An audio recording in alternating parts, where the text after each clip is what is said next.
Okay, the American flag. I pledge allegiance to the flag of the United States of America and to the republic for which it stands, one nation, under God, indivisible, with liberty and justice for all. And the Texas pledge. Honor the Texas flag. I pledge allegiance to thee, Texas, one state, under God, one and indivisible. Let us pray. Dear Father, we just come to you today thankful for allowing us to meet. We just ask your guidance in the decisions that we make for the people in Hutchinson County. We're thankful for the little bit of rain we got this weekend. We would always ask for more and maybe some relief from this heat. Just watch over us, guide us, direct us in your ways. In your name we pray. Thank you.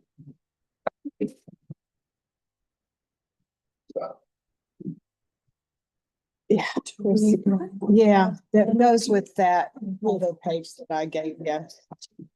Yeah, there at one of each. Yeah. Okay, any public comment? No, all right, thank you. All right, take one, two, three. Move on down to the consent agenda. Anybody have anything on any questions or anything they need off the consent agenda? Or if not, do I hear a motion? Move to approve the consent agenda. Okay, we have a motion and a second. Any further discussion? All in favor?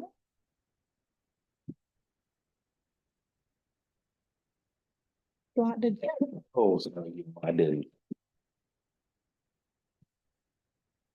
This is, oh no, there's lots of papers. Lots of fun too. Okay, let's move on down to the regular agenda. First item is to consider and or approve the reappointment of Miss Janice Robinson to the Texas Panhandle Center Board of Trustees. So they sent me this notification. She has been on the board and she's just requesting reappointment.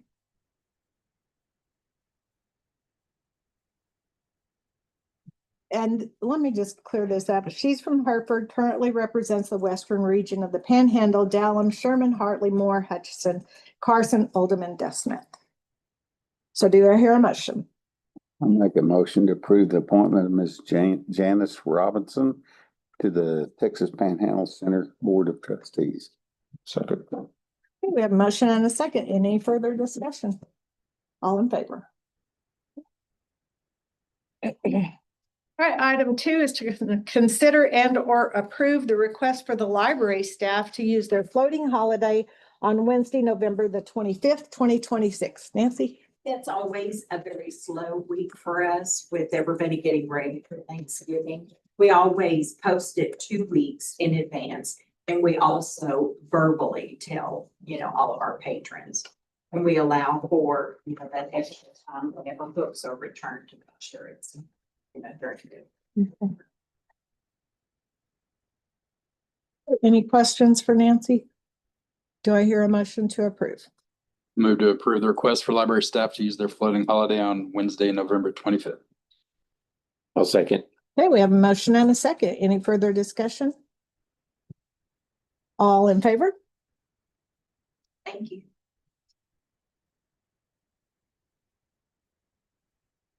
All right, item 3 is to consider and or approve mandatory cybersecurity training. Richard. So last meeting I discussed that I wanted to go with a little more in-depth training. I was discussing maybe wanting to use KnowBe4. And after the meeting, I was contacted by a multitude of vendors. One of them was from our insurance provider, TAC.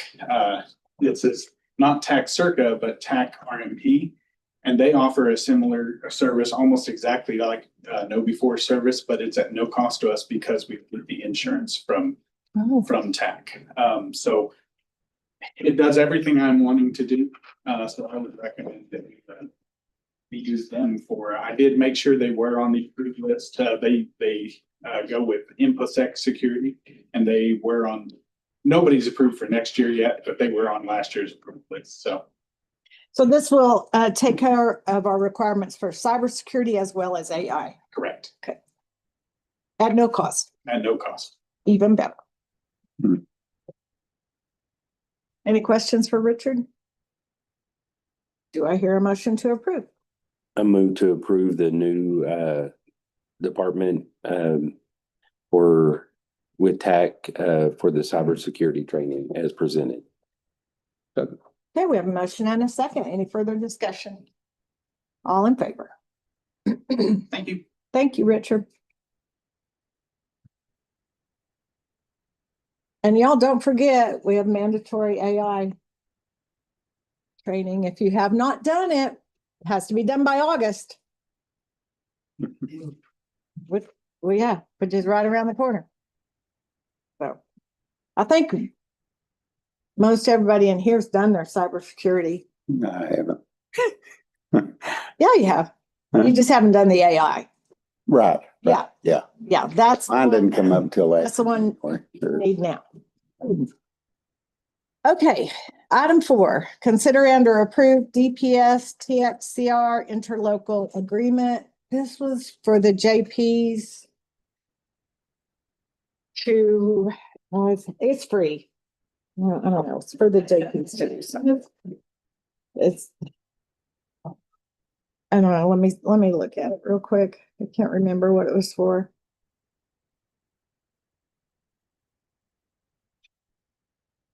Judge Weissong sent it to me. Oh, it was,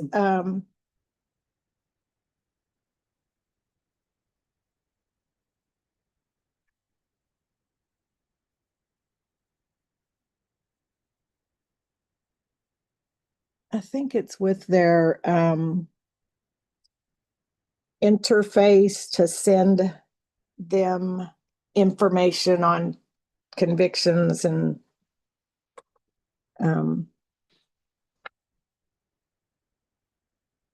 they're going to a new interface effective January 1. All final convictions sent to the department for processing must be submitted via this TXCR. So it's free. Craig has looked it over and given his approval. So just need to, and I think it's just an interlocal cooperation contract. Yeah. So do I hear a motion to approve? I make a motion to approve the DPS TXCR interlocal agreement. Do I hear a second? Second. Motion and second. Any further discussion? All in favor? Okay. Item 5 is to consider and or approve corrections to the airport accounts receivable.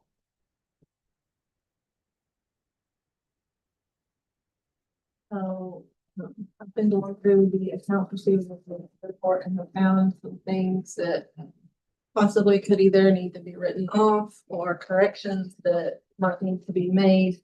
I guess I'll just go through that list that I provided with you. The first customer 1001, they've had an outstanding balance of $7.73 since 2024. It's an inactive tenant, so they've already vacated the premises. I think it has access for some fuel.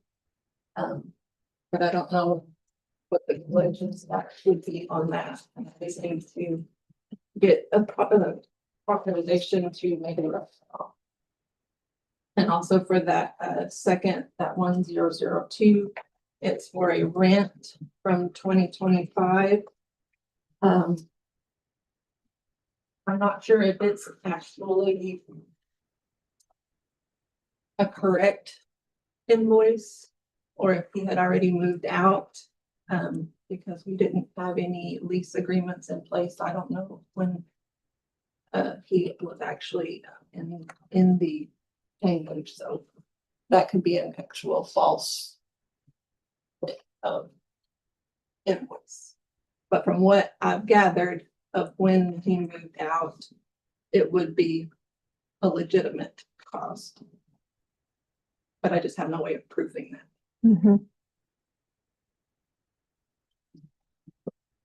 And if you look at customer number 1025, kind of the same. It's some rent from 2024, but again, I don't have any way of proving when his lease terminated. So my suggestion would be to write that as well. That's for $209. And then customer 1033 has some old from 2011. $251.50 that probably is not collectible and should be written off. And there's customer 1029, but $14 from 2025 that could probably be written off. And then customer 1037, which is a fairly large amount, $1,976, but it's from what, 2022. I don't think that it is collectible.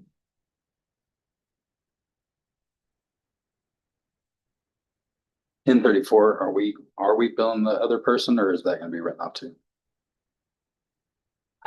That, I mean, shoot, I don't know. That's up Are- to you guys. Are you working on that? Were you talking to them? No. I No? haven't. Oh, I thought you were. Do we know who the other one's supposed to be? Yes.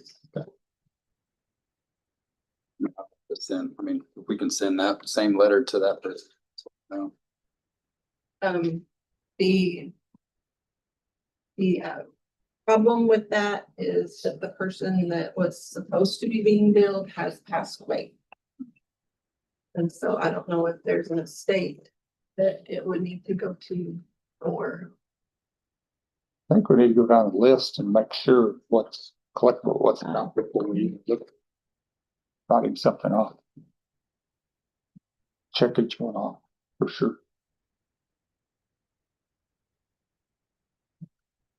go up there right now. I think most of these that Leisha's gone over with us are inactive. We've sent a lot of letters out. That's what I'm saying. It's 10% of kind of the, We've sent a lot of letters out and have been getting some very good response to those. Yes, we've sent a collection letter. So out of $42,000 of receivables, we've sent collection letters to $22,000 for 22,000. 9,800 I've marked to be written off because I don't feel like it's collectible. There's a couple of those individuals that we sent collection letters to that owe a large amount that needs to either stop, discontinue And services the or. list was good.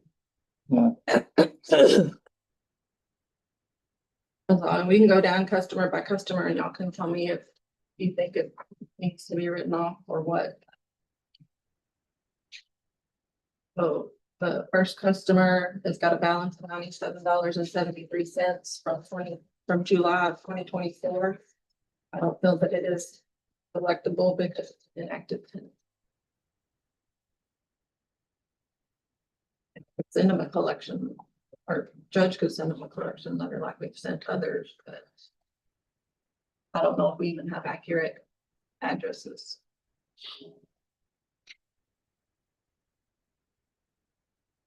And like on the rent, we don't have anything to prove whether these are accurate invoices or not.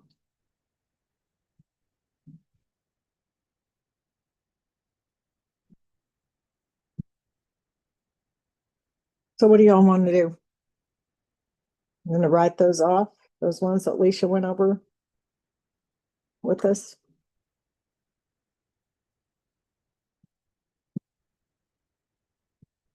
I'm fine with writing those off, because I mean, the other ones, I mean, going through that list, So it'd be very difficult to actually find these people, well, we can't prove it. Yeah. and we can't prove it. We don't have. Or we didn't have a current lease or where they're at. I mean, that's just using resources on something that's Mhm. not gonna come to fruition anyway. I think the one that's passed away, I think I know which one that is, and that's been a while, so. So I think it is.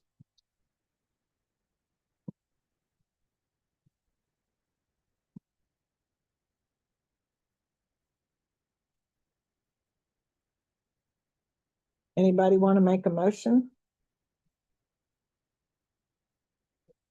And there's also been some that we've been billing the wrong amounts for the hangar rent. I didn't know if you wanted to go back and correct those invoices. Some of them have been paid at the incorrect amount. But they should have been billed a different. If they've been sent out and they've been paid, then that's our mistake, so. Mhm. I We agree. can't go back and blame that on them. That's what I felt, but I didn't want that. Yeah, That's our problem. I agree. We messed up, or I- somebody did. It's getting straightened out now. Yes. I understand, but Okay, so as to the accounts that Leisha went over with us, that are either old or deceased, or does someone want to make a motion to just write those off?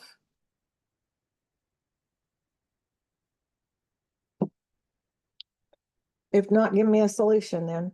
I'm gonna make a motion to approve the corrections to the airport accounts receivable with customer 1034 being written off as well.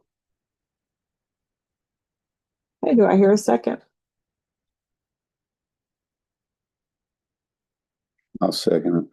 Okay, we have a motion and a second. Any further discussion?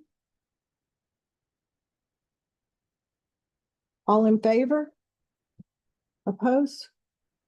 Are you in favor? I'm in for it. Okay. I was just looking at customer 34. Okay. Anything else on that, Leisha? No.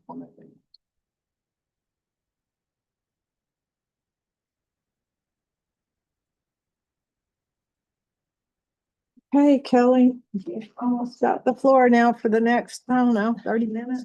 All right, item 6 is to consider and or approve the budget transfers from elections operating account 490-3100 to election workers 490-1081 in the amount of $900.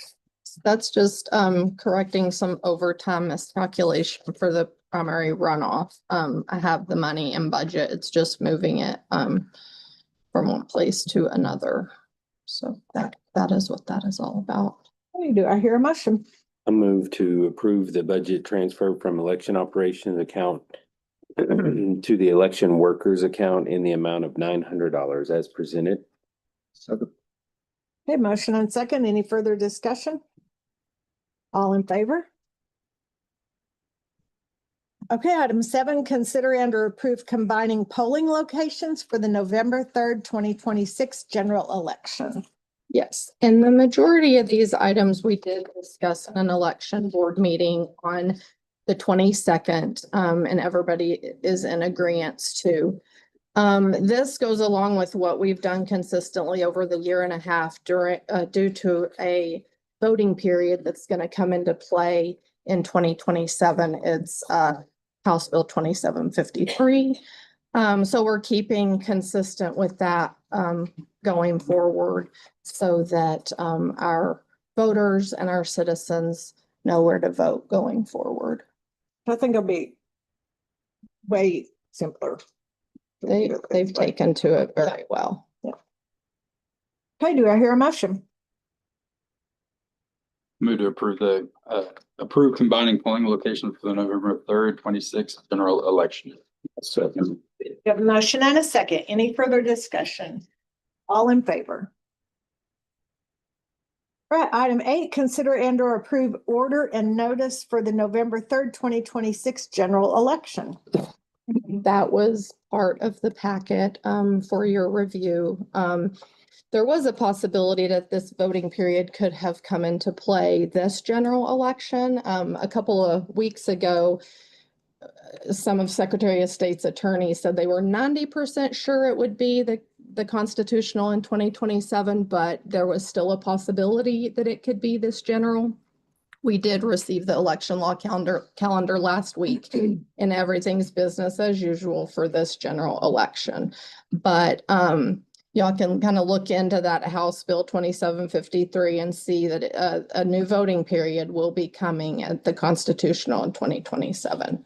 It's different, but it'll be across the whole state of Texas. There will be press conferences. There will be, it will be on the news. So we're just waiting for Secretary of State to give a report to all of the counties on exactly how we're going to navigate this. We have, over the last year and a half, started preparing for by like combining precincts and having 3 of our early voting locations also be 3 of our election day locations, which is mandatory in this new House bill, and some things like that. So we have slowly been progressing in this direction. But it will be a 13-day voting period. It will eliminate the gap between early voting and election day. It will go straight from early voting to election day. So that's why we're having 5 polling locations, because we'll have the 3 already set up for early voting that will then be our election day locations. And then we'll set up 2 churches that will be our additional 2, making it a total of 5 for the election day. It will encompass 2 full weekends, 2 9-hour Sundays. The last 4 days of that period are 12-hour days, and that will be for all 3 early voting polling locations. So it will give the citizens the ability to vote on the weekends and extended hours, even more so than they have now. So just a little explanation, but So is this gonna cost the counties more money for election workers? yes, so that's why when I talk about my budget here in a little bit, we'll go over that, which I'm gonna bring it back down again because we found out that it's not gonna take place this general. But It will next year. take place next year. But yes, they provided us a spreadsheet and we will be able to input all of the data and it will tell us. But we've also reduced locations, so that will save us, but there will be extended hours, so there will be an increase in More election workers, Mhm. the budget for election workers. Yes, so. And the just something to think legislature about. didn't give us any money for that. No. I'm surprised. Yeah, and Didn't think so.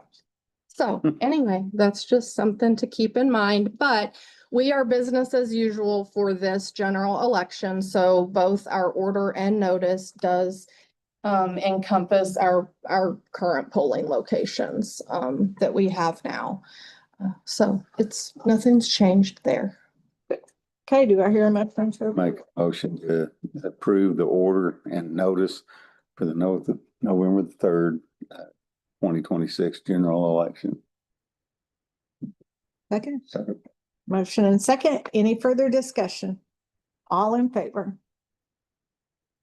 Okay, item 9, consider and/or approve joint election and election services agreement between Frank Phillips College and Hutchinson County for the November 3rd, 2026 general election. Yes, and this joint agreement, Craig has looked it over and approved. It's for Frank Phillips Board of Regents election.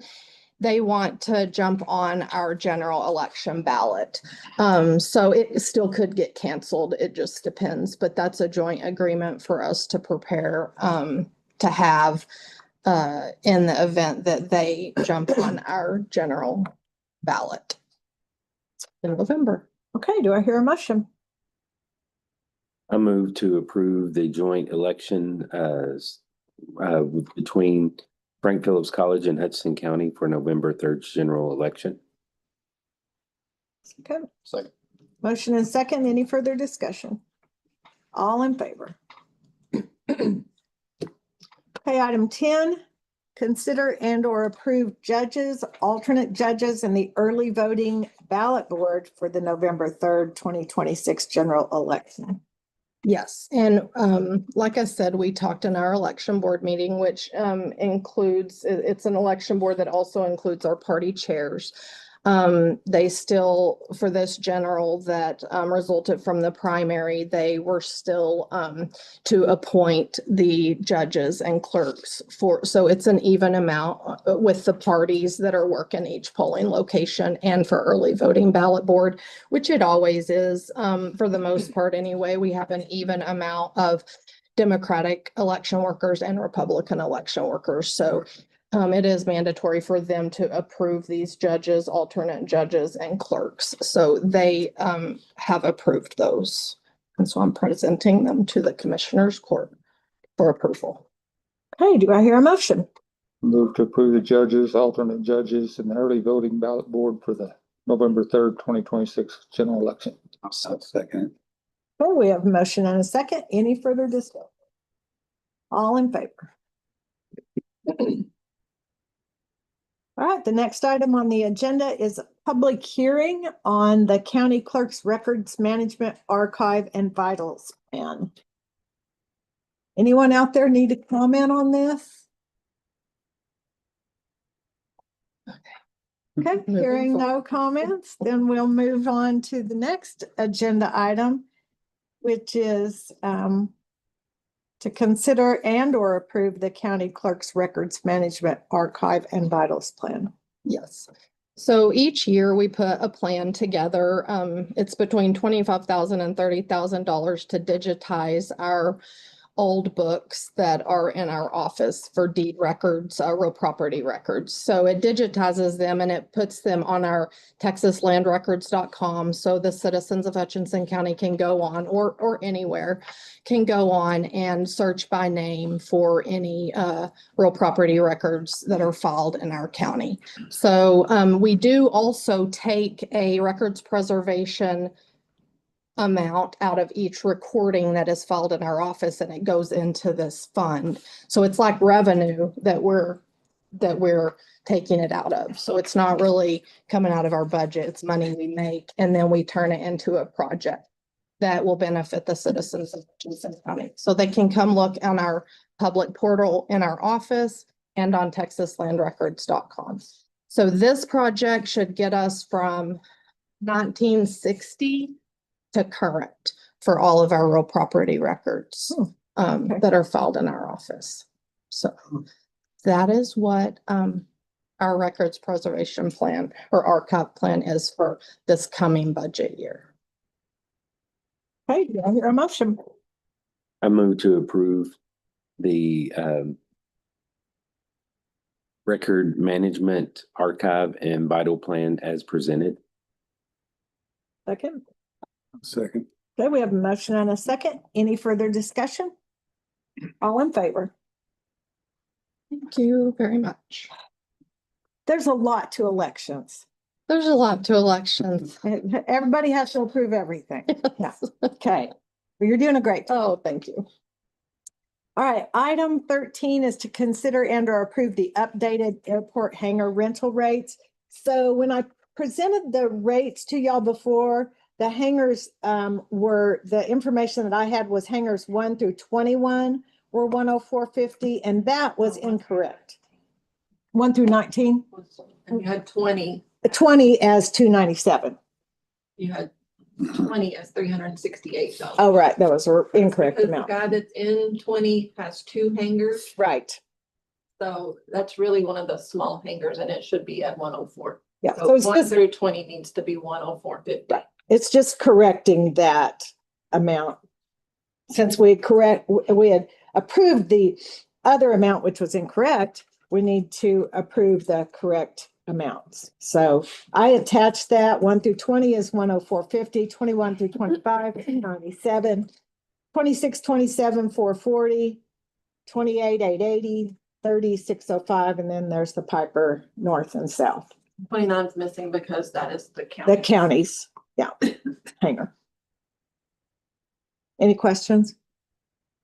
Do I hear a motion to approve those updated rental amounts? I'll make a motion to approve the updated hangar amounts. Okay, we have a motion and a second. Any further discussion? All in favor?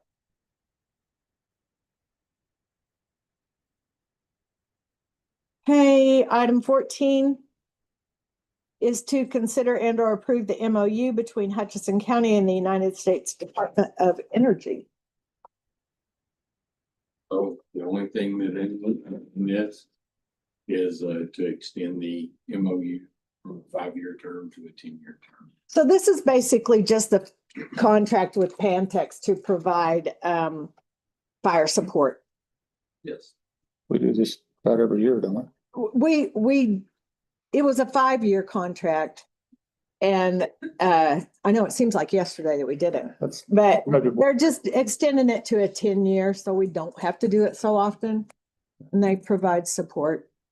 So. Do I hear a motion? Move to approve the MOU between Hutchinson County and the United States Department of Energy. And let me just clarify that Craig has looked at that and approved. I'll second it. Okay, we have a motion and a second. Any further discussion? All in favor? Okay. Item 15, consider and or approve an interlocal agreement with Hansford County for seal coating. Dwayne?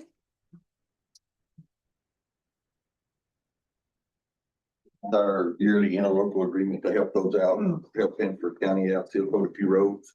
The only thing different this year mainly is that they have bought their own chip spreader now. They bought a new one. So we'll just be providing a distributor and a brew for these projects. And Craig has looked it over. Yes, and okay. Yep. How many miles we doing for Hudson County this year? Like 6 or 7. We did 5 already. We still got, we're working on the road, they getting it ready. So see how much money we got. Do I hear a motion? I move to approve the interlocal agreement with Hansford County for the chip seal coating job between Hudson County. Okay, so no. I'll second. Okay, we have a motion and a second. Any further discussion or questions for Dwayne? All in favor? Thank you. Thanks, Dwayne. All right, item 16, consider and or approve replacing the jail camera system using contingency funds. As you know, I had asked the sheriff to put replacing the jail camera system in his budget for next year. However, I'm growing increasing concern that it's just not gonna make it. I know that's just a few months away, but the analog cameras keep freezing up. And when they freeze up, then they can't see into the area. It causes, a security and a liability issue, I think, every time that happens. And so I'd like to go with contingency funds and just go ahead and replace the system now instead of waiting until the next budget year. I've provided you a quote. Unicom, we've been very pleased with their work so far, and their pricing is fair. This is capital anticipated. So it's a quote for $36,279.18. So they'll come in and replace all of the cameras except for the 3 that we had recently replaced by them. Alan took them through and showed them all the cameras, and he'll work with them during the actual implementation so that we don't disrupt the jail any more than necessary. Do you have any questions? I will have to, there'll be some slight additional costs because I need to upgrade the server a little bit, but I think I can swing that just out of my budget, my existing budget, just I haven't think any more out of contingency than this. How many of those are outside cameras? Outside cameras? Gosh.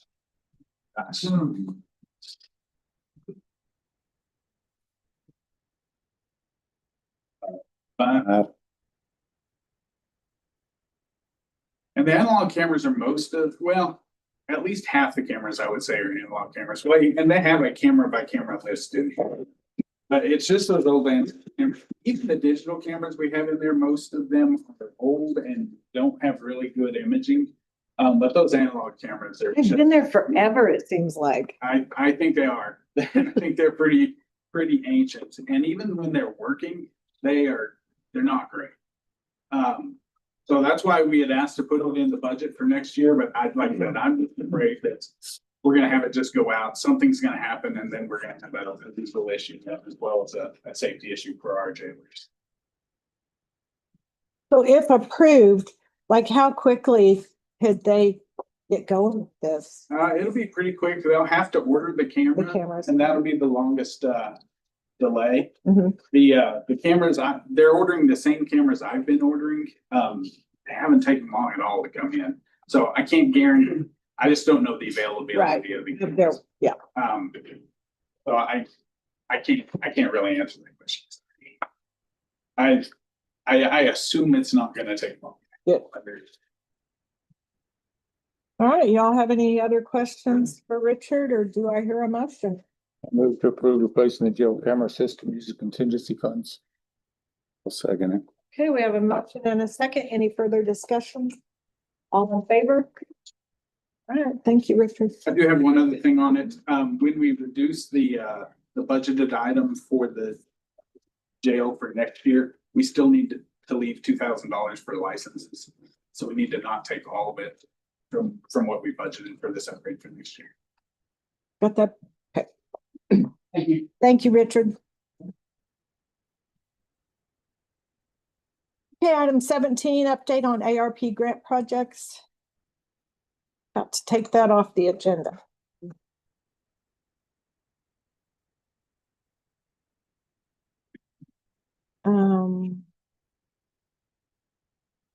Nothing.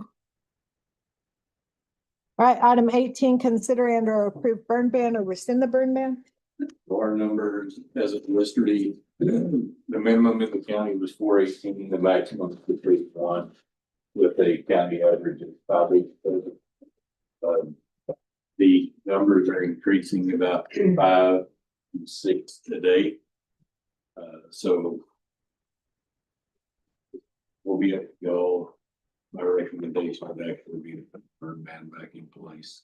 I think I looked last week, and I think us and one other county are like the only ones that don't.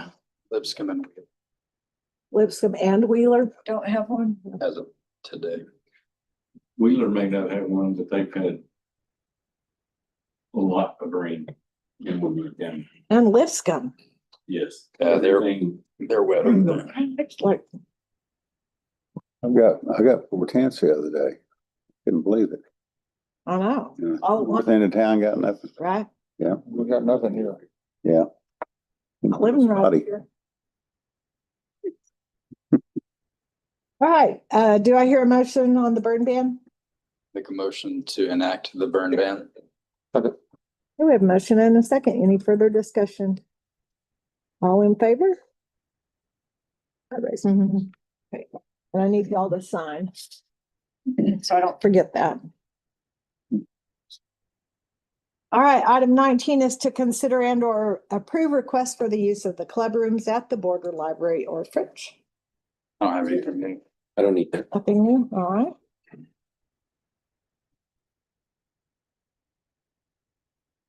Item 20, consider and or approve line item changes, transfers or budget amounts. One budget amendment for the donations that were approved, you in donations and transfers. Do I hear a motion? I move to approve the line item changes, transfers, and budget amendments as presented.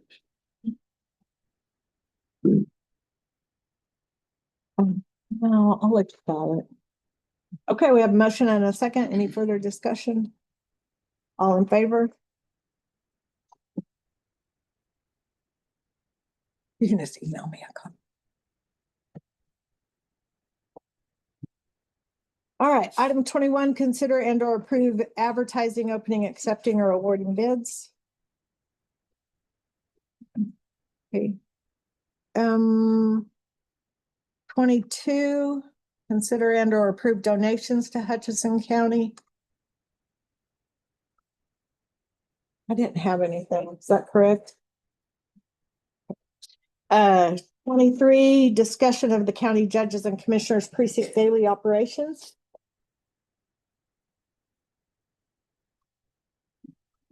Nothing? Anybody? No? We're We're gonna meet with the architect. across the street, so have to get things Yep. in writing. Anybody else? With no rain, there's been a lot of watering going on at the annex. That's good.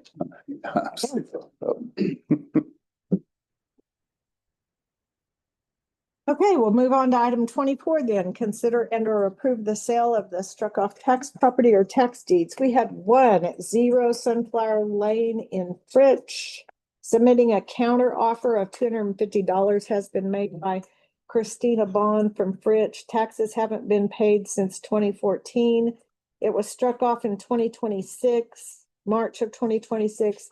And appraised at $3,760. So she's just submitting a counter offer of $250. I'll take it. I approve the, award the counter offer at $250. Into the property. Okay, do I hear a second? Second. Okay, with motion and second, any further discussion? All in favor?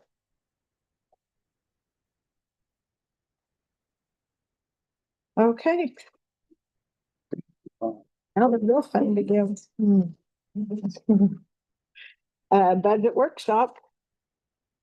So first up on our list, I'm gonna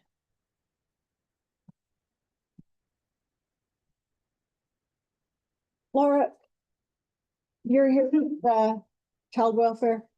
Okay, let's do y'all first and then you guys can not have to sit through all of it. Thanks, Dwayne. Thank you.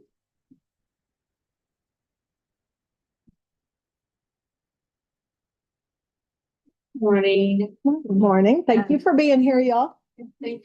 So, we're with the Hutchinson County Child Welfare Board. I'm the president, Laura Chisholm. Paula McNeese is the vice president. Connie Chilton is the treasurer and Michelle Griffin is the secretary, and she's not here with us today. Currently our budget is at $11,500 and we would like to request consideration for the same amount again for the upcoming budget year. These monies are used to provide support to Hutchinson County children or caseworkers. If there are not any requests throughout the year, which has been the case in the last few years, we use the budgeted monies to provide school clothing for the children in care. This year, there are 38 children who qualify for assistance. Different amounts are awarded based on the child's age. On average, $300 per child will get use on track to expend all budgeted funds. If additional funds are needed, the Rainbow Room takes up any additional cost. Yeah, they keep the same amount. And the letters were sent out and they're shopping. And we volunteer shopper as well for them. Good. Any questions for the Child Welfare Board? All right, y'all do great work. I appreciate you. We appreciate it. Thank you. Thank you. All right, thank you. Okay. Want to start with the county clerk? Sure. It's your first on the list.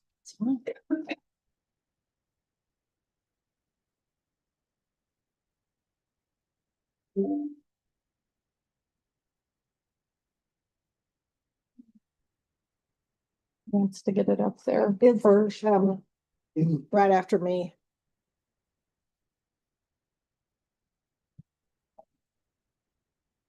Oh, the book, yeah. Be better. What I've got.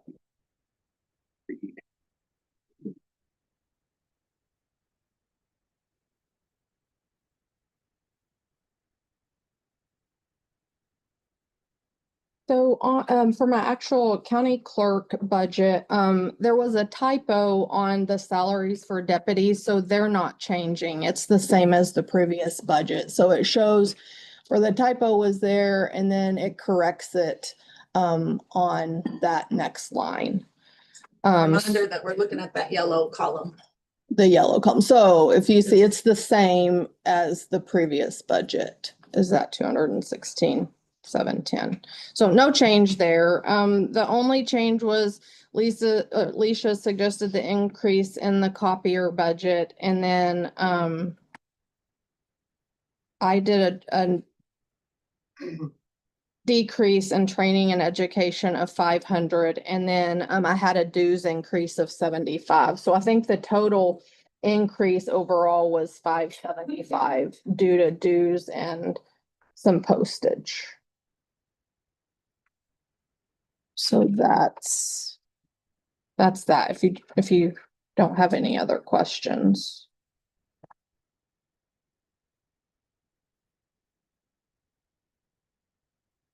And then we can move on to the election budget.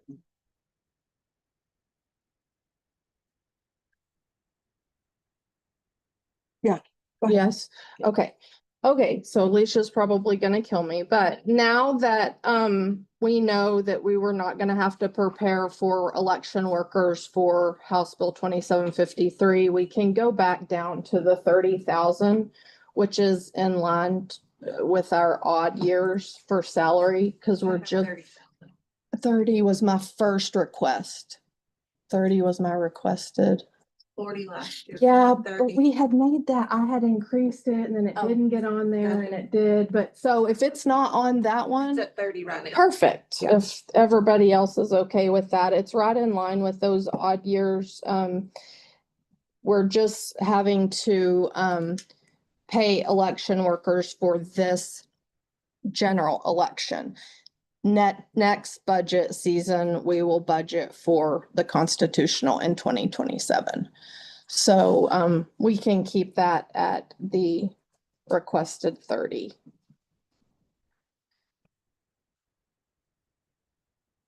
And then I had a decrease in supplies and ballot expense, postage. I did want to talk about my equipment. And I know we had talked about an executive order last budget cycle and some potential for some equipment that I was gonna budget for. But y'all really would have rather if it was needed for me to request from contingency. So really, so this is an issue with our e-poll books. They're the poll books that when you check in a voter. So we found out in June that those were going to end of life. They are Windows 10. We need Windows 11 to support a mandatory update from Secretary of State. So and they want to implement that in this general election. Now, our vendor, ES&S, which is one of the 2 state certified vendors in the state, said that they would provide us with those e-poll books and then bill us next budget cycle, but that's against our purchasing policy because we need them now. And they were willing to send them out now and not bill us until the next budget year, but after talking to Alicia and the judge, and I had read the policy, that's outside of our policy. But per state requirements, we need these poll books for this general election. Before November. Yes, before November. I have a sales order agreement for 5, which is all of our polling locations, and I would like to have one backup. It's $9,000. For all 6. For all 6, yes. And I have a sales order agreement y'all could review. I wouldn't put, the move or request from contingency until the next commissioners court meeting where I could provide all of this for you if it was even something that you were willing to take into consideration. But I do have that information here and I've sent it to Craig to review the sales order agreement. So I had requested in my budget the 8,000, which I was just doing that for the 5 to get us by. But if we're going to possibly pull it from contingency, which we have to have them, I would like to do the 9 because that would give us 6 poll books. I've talked to Richard about this too, and it's all compatible with what we need it to be compatible with our 3 early voting locations, but. So you kind of confused me. I'm sorry, go ahead. Pulling from contingency or are you Yeah, budgeting? I had put it on my budget. I want to take that off. I want to pull it back down to the 3,500, just like an in case thing, what I've had in there in the past. That you want to pay out a contingency this next meeting Right, to get it taken care of. correct. Yes, right. I'm sorry, I was. No, it's fine. Thank you. 1,000, but okay. Yeah, I want to pull that back down to what I normally budget, the 3,500, and then possibly take the 9,000 from contingency so that we can have the poll books for this general election.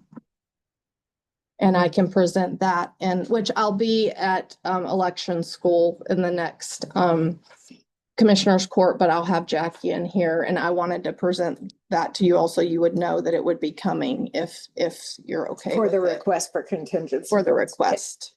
And as well as the sales order agreement that after Craig reviews you, that will also be a line item, an agenda item for you all to approve the sales agreement as well. Okay. And I know this is a question we could probably ask, but those are the only companies that do that kind of stuff. Are the only Sole companies. Provider kind of things. Okay. And Hart is out of, their poll books also went end of life as well. So we're not the only ones in that boat. And that is, I did pull, just per policy, pulled Richard in so that he kind of knew what we were looking at as well. And he is fine with that. So overall, if we move the equipment back down to 3,500, Alicia, I think my total increase is like 2383, which is postage and the lesser amount for and programming. Some increases in programming. Yep, little bit. So it's still not a huge increase for my election budget if we use contingency for that, the poll books.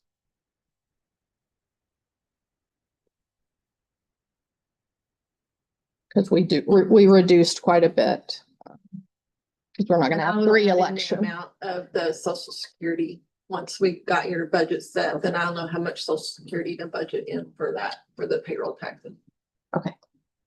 So it'll be 7.65 of $30,000.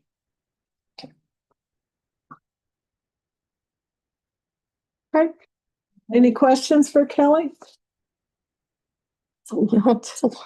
But yes, thank you. Yeah. Sorry, it's foreign language to everybody but us, but County clerk's budget's nothing. yeah, I'm like, oh, that's a breeze. Now I'm gonna have to get into the nitty gritty of it, but yes.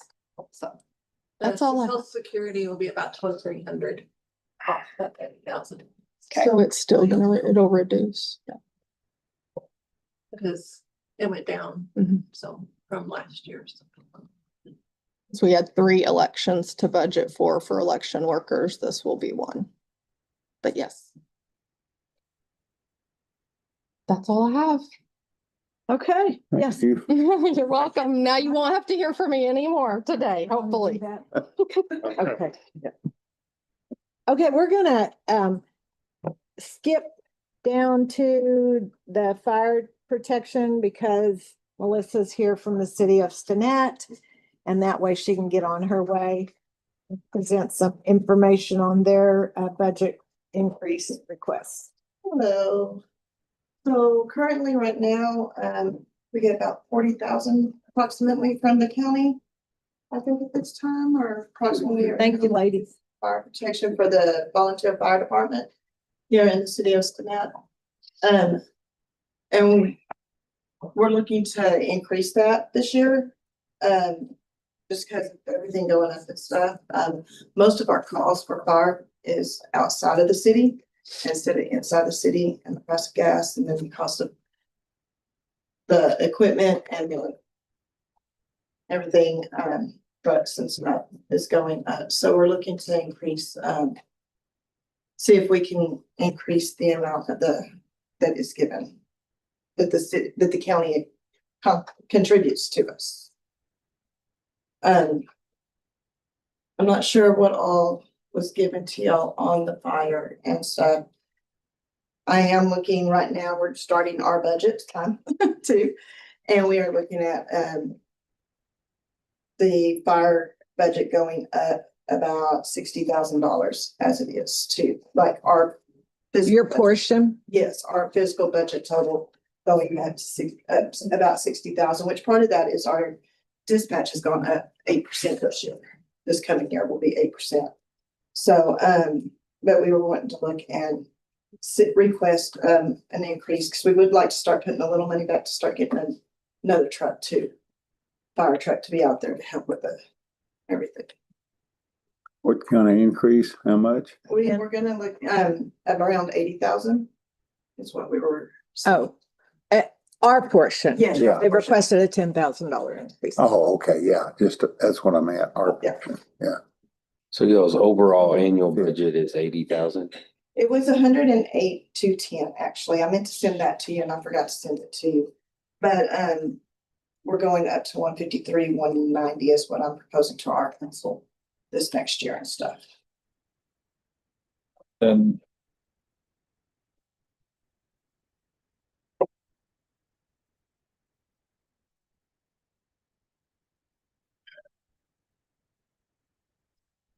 Did,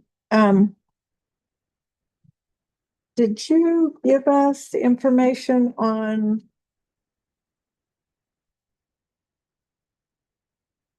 Yeah, Calls and call stuff. volume is provided, total hours 50.8. Time spent outside of Stinnett with 34 spent inside. I think we had asked for some numbers on that. Yes, I wasn't sure what he had sent to, Ian and stuff, but he said wasn't able to be here today. But I did put it off, oh, thank you, Amy. I did not make enough copies. I didn't know how many to make, but there's, and I don't know how to read. This one is the CCD. outside the city limits. Yeah, Asa did not go over this stuff with me. Sorry. And that's inside the city limits. And a lot of our calls is, we help also on, emergency calls like the ambulances when they go out and wrecks and stuff, those runs and everything. There's total on scene time. This one's incident time. This one's addresses. 242 calls within the city, 116 calls outside the city.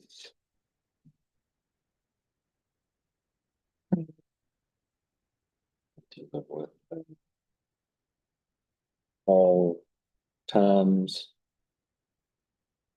77 hours and 40 minutes inside the city limits, 114 hours and 34 minutes outside the city.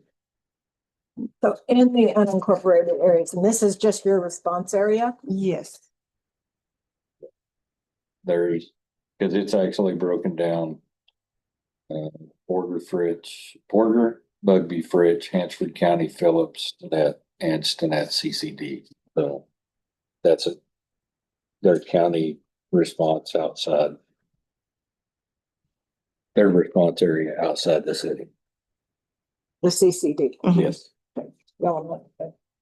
Number. They have increased how many, people they have right now. He says he's got a full roster actually. Oh. Now that's depending on how many meetings they make and all that too. And we're also looking at adding in, the Texas retirement system for them that it's like, it's not a big, huge retirement or anything, but it's a little something for volunteer firemen that when they did retire from being a volunteer fireman and stuff, they get a little bit of something back for their time. And that I have it estimated about 20,000 a year for the city to pay, so.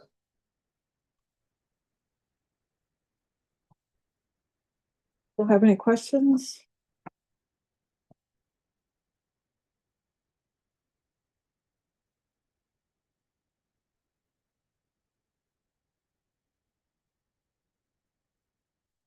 When we increased everybody the first time I was here, we did it as a group.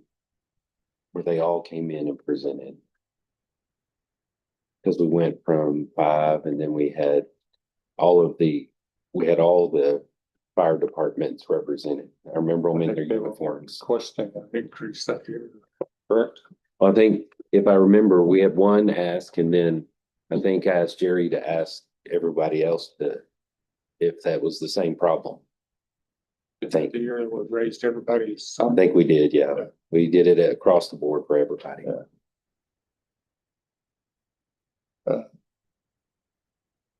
And pretty much everybody said the same thing. Our call volumes are more on the outside of the city than on the inside. Rich said it, Skellytown said, all of them said that. I think it's mainly because, this county, that's where most of the fires start. Yes. Thank heavens, we don't have a lot of structure fires in the city limits, but, and then you get the county fires, and this is a lot of time. Some of them, so, I'm very thankful. I love the fire departments around here, all of them. In this area and stuff, they were all wonderful and stuff, so. I come from a county that our volunteer fire department was great. Oh, yeah. Y'all have any other questions? I think Alan needs to look into this whole thing and what everybody makes and what everybody's paid. We just increased it 5 years ago, didn't we? I've only been here 6. So, Were you here, Lisa? Okay. I couldn't remember. it's been a while. All the dates are running together in my head. I think it was There's the, at least 5 because the 22, 23 actions on here. And we haven't had an increase since 22. I think we bumped it up in 21, 22. Yeah, after. Got all that. 22, 23 year was the first year that it was increased. Because it was the first budget. Because we updated all of the interlocal agreements Right. at that time.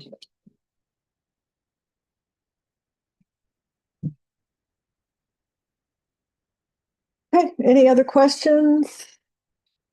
We're just gonna have to take a look at the rest of our budgeting and see where we're at with all that once we get our actual certified values in. Yes, ma'am, I understand. Thank Okay. you all very much. Thank you for being here. We appreciate it.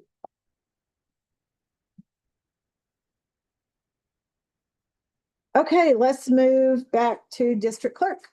Tammy? I had previously requested an increase in my bond with notary, and I've spoken with Alicia about it, and I don't need it now. The whole $58, I'm good. So I don't need. How dare you?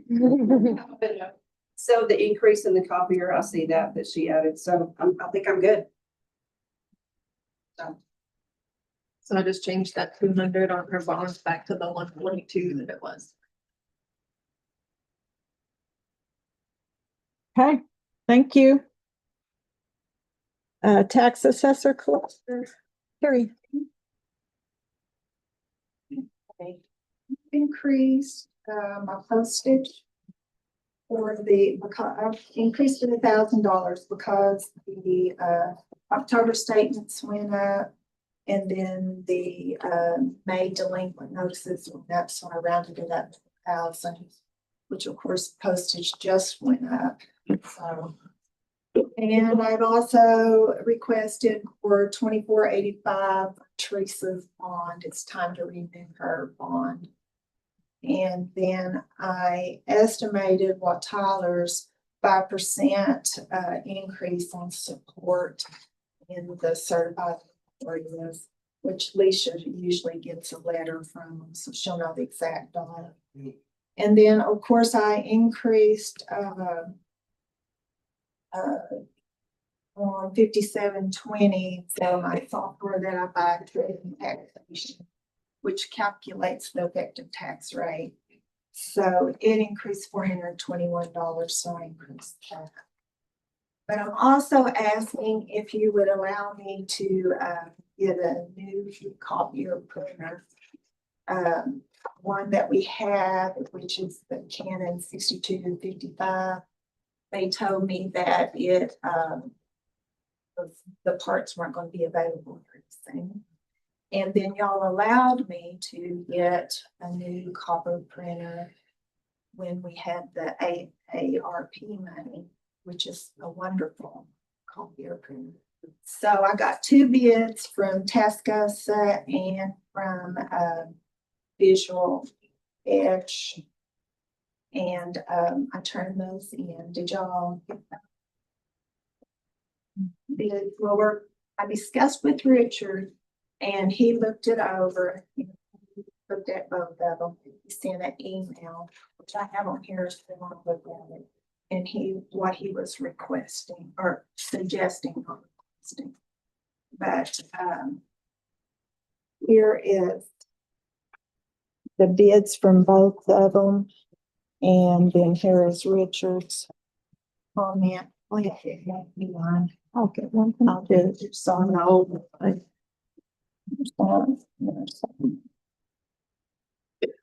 Anyway, I was wanting to replace that one so we would have 2 good copier printers to help us when we do. Right. And so you're currently you've got the Tascosa and you really like their product. And I know the information from Richard was after he looked at it. Correct me if I'm wrong, Richard, that he was a little more inclined to go with the Tascosa machine. Yeah, it has a much higher resolution than the one that Visual Edge quoted. And for the type of stuff that she prints, I just think it's a better. So we are doing some checking into, we have a contract with Visual Edge and everybody's got those machines, but potentially opting out of that contract and taking bids from both, countywide for Tascosa and Visual Edge. So that potentially might happen. So.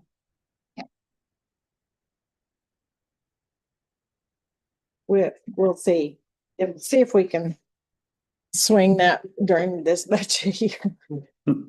Get all that done. Yeah. So That's everything. okay. Thank you. Thank you, Carrie.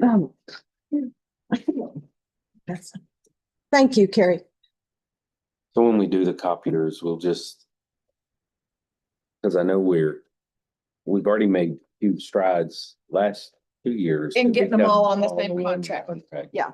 And what do we do like when, for example, if we go with a different company, but Carrie finds one that's better or another department, do we just say, sorry, this is the company we're with? Right. Is that what we do? I think, if we get bids from each of them for comparable machines and we just go with the company we're with. yeah. Okay.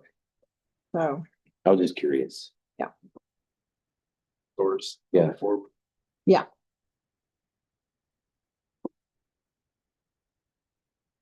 Okay. Do I have any other questions? All right, Treasurer Amy.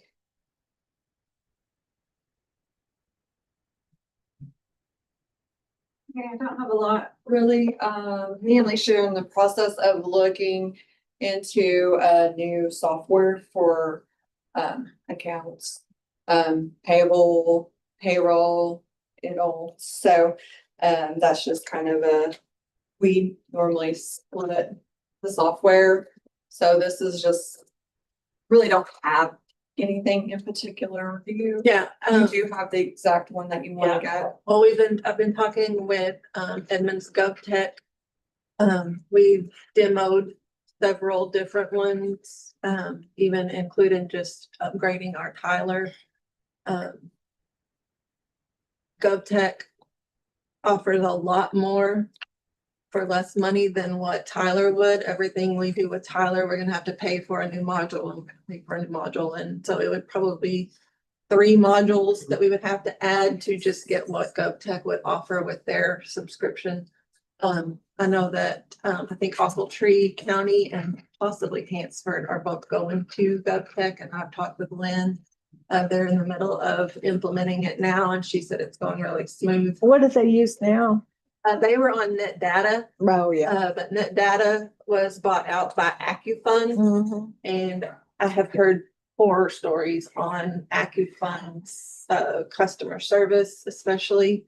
That's why they chose not to go with AccuFund, because they were moving everybody from Net Data to AccuFund. Right. We've had our software since 2008, and it shows. Wow. It is very antiquated. Mhm. The reporting, I mean, like I have these big spreadsheets for you guys so that I can get reports to show the information that I want y'all to see. So I think GovTech will be a good solution. Actually, over the next 5 years, it's not the cheapest. AccuFund was the cheapest, but you get what you pay for. But it was lower than what it would be if we added modules onto Tyler.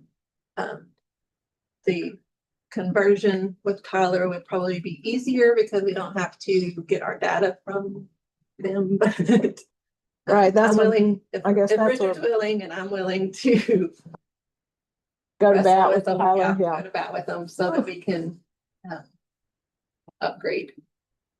So it will offer human resource module that she can track different things. I think the payroll processes will be a little more streamlined. Payroll or accounts payable will be a lot more streamlined. It also allows for scanning in images. So like if we have the bill, we could, attach a copy of the bill right there in our software. So whenever somebody calls and says, what was this invoice for? Has it been paid? We can pull the actual invoice, which we have it scanned in now, but it's not integrated in our software. And then also I'm having to keep up with the call time when they use it. So not only, and that has to be reported on W2. So that has been a big nightmare within code as well. So, which it had been a big mess anyways, but so I think that will benefit, just the way that the payroll is set up, right now. So. And it'll be about $72,000 this first year.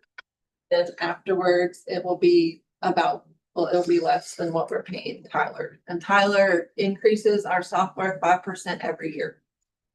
And so it keeps getting more expensive, but we don't get any more benefit out of it. And so I think it would be. Yeah, because it was even, or just to email the paycheck stubs. Yes. To everyone. We have to buy a module to send out emails. Yes, like So each weird. little thing. That's like $4,000. Time, time cards. It was another, whatever, 10 grand, I don't know. It's. Yeah, everything has price. Everything had a price, Mhm. yes. The only thing that this one won't include is an actual time clock that. Yeah, I was wondering clock in about and that. out. It does electronic time sheets. Mhm. So But you not could time put in clock. your time sheet just like they're doing now on an Excel spreadsheet, only they could do it directly into the software. It just doesn't do where you actually punch in and punch out. Right, and that's something that But I've been looking at as well. Is but there a- Decided to wait until all these people retire and then implement it next year. Sorry for you. That's the only way, yeah. There Yeah. were so many people leaving, so.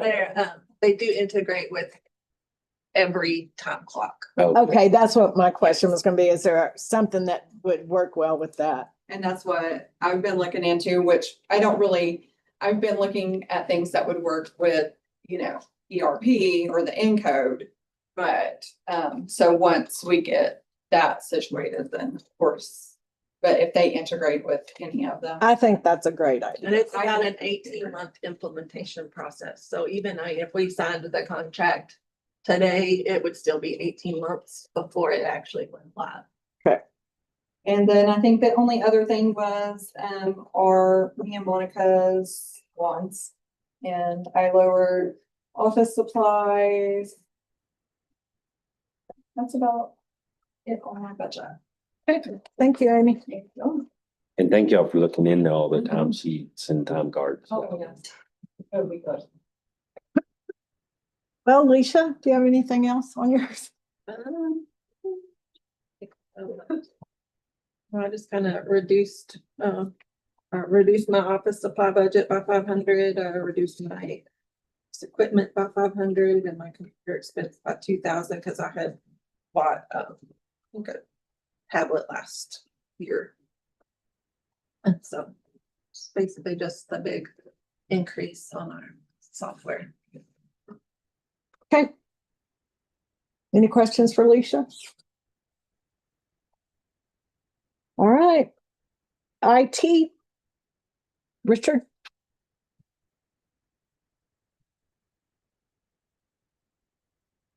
Let me start off by saying that any IT things, like especially things like Tyler, could change drastically next year. The computer industry pricing of everything is in just utter turmoil. Microsoft raised our rates pretty significantly for already once, and I anticipate it's quite possible they'll do it again next year, but they don't tell us ahead of time. We get a notice saying, hey, by the way, your email accounts cost $10 more a piece now.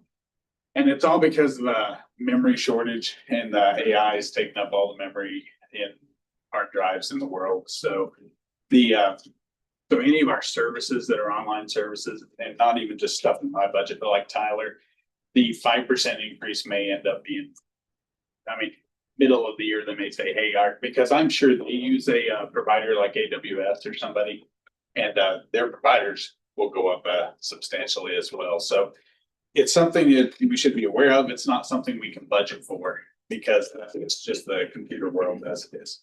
So on the budget I have presented to you, I do have a couple of changes.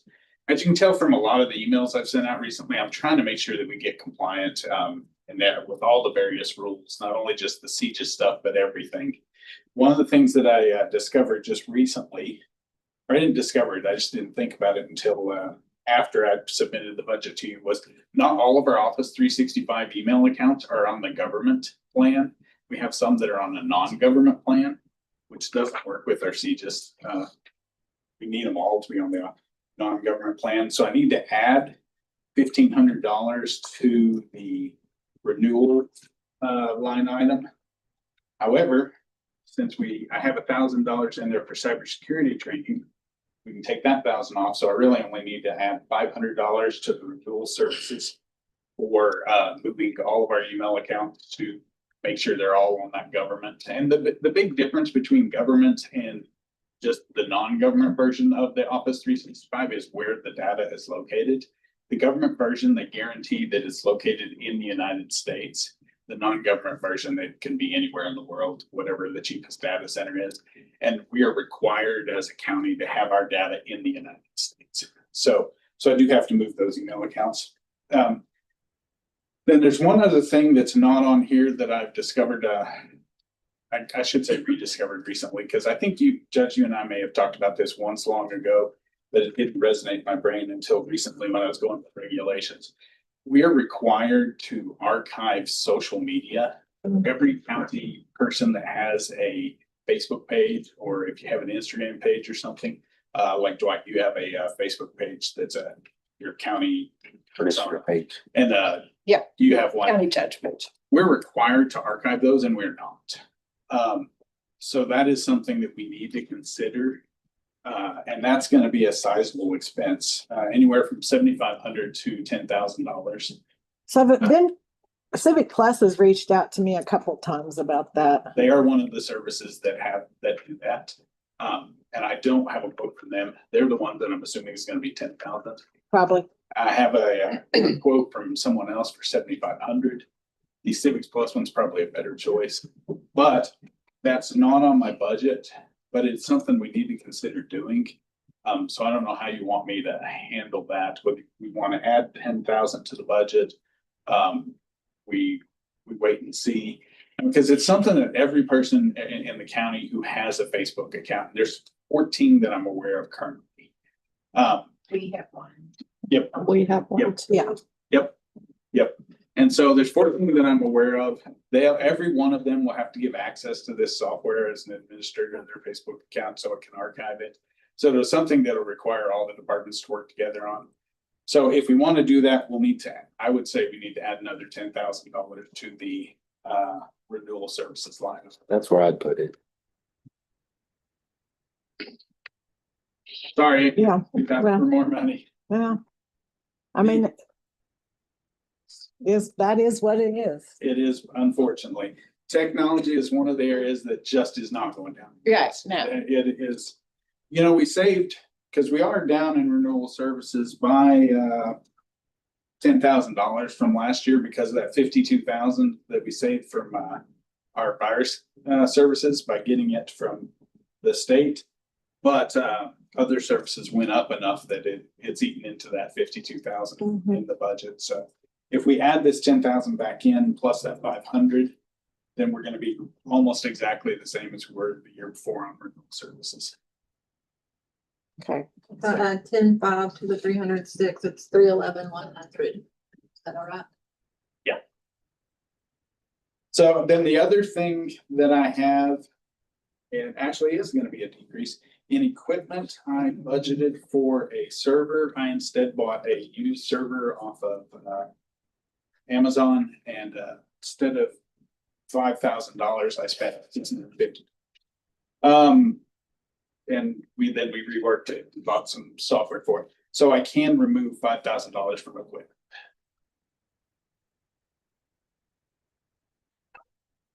Look at you saving us money. I'm trying. It's a hard thing in technology. Yes. Anything else? Any questions for Richard? Okay, thank you. Thank you.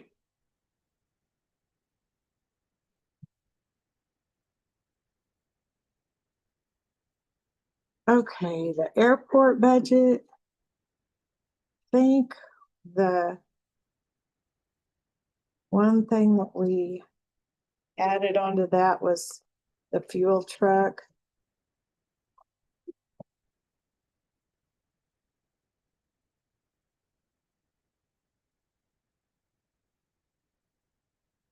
Did we budget for one or two, Leisha?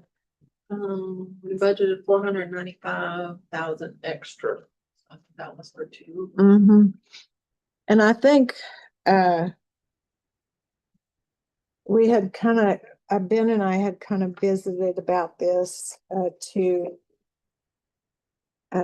see if we couldn't get that one, the better of the fuel trucks fixed, and that's happening. So that's one we're looking at that. The one for the jet fuel is the one you'd replace, and the other one is the brakes are getting fixed on one right Right. now. That's the one to keep.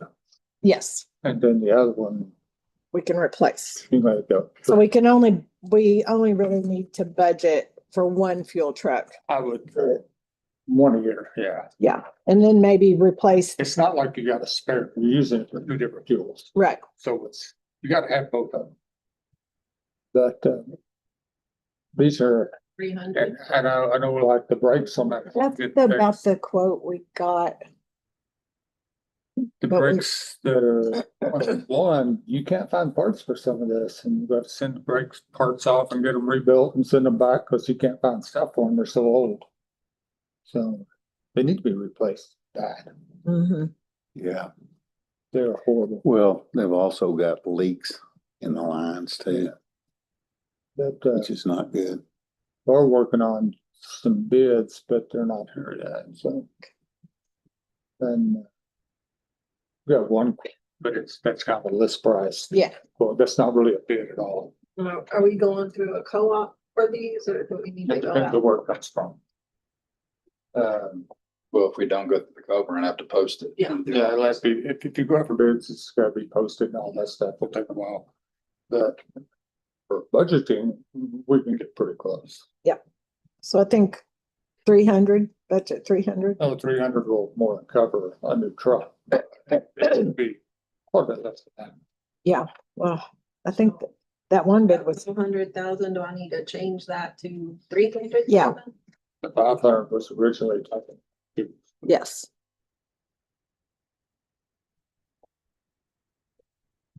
Well, there was 5,000 in there, so already, and we upped it. 95. Yeah, And that's pretty significant. So if we could start getting some co-op bids. Yeah. to have an exact. I think not just shoot in the Ben's dark. working on that. So yeah, we can lower that. And then I don't really know about that other stuff. The fuel, all that. Yeah, we increased the fuel for resale, up 100,000, because it's price of gas. Mhm. Which that increases that federal tax on the fuel. I added that in.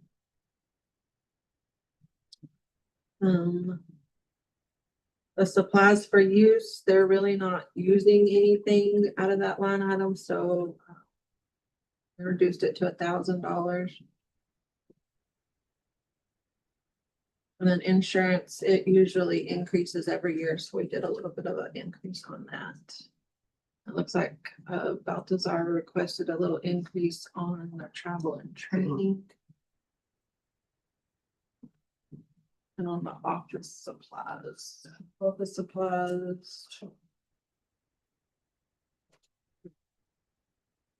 We didn't put anything in the note.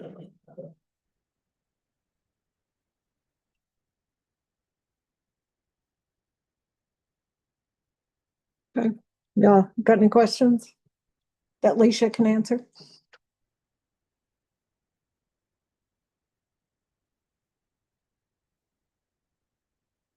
Okay, then we will move on to the museum.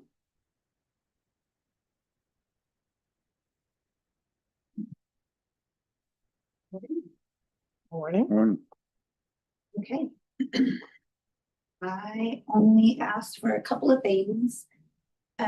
Alicia and I talked about the copier expense because they add that little tax on there. And since I've been over there, we've been going over our monthly allotment in the copier. Office supplies, I just asked for $1,000 increase because we are redoing some of the exhibits and getting our Bugby exhibit ready. And all of the stuff that goes in the exhibit, the informational posters and stuff come off of our poster printer. And that's the big Epson. And it costs $1,000 for the ink. And so I'm gonna gather, if that's approved, I'll gather all of this stuff and we'll just do it all at once. So we don't have to continue that. And then on part-time salaries, I asked for an increase because Rick Say is my part-time person that just works 1 day a week. And we have had an increase in tours and visitors and school tours, homeschool tours. And he is my educator and I really need him 2 days a week if that's possible. I'm asking. Any questions for Ashley?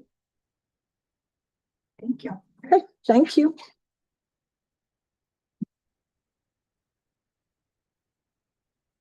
Okay, library.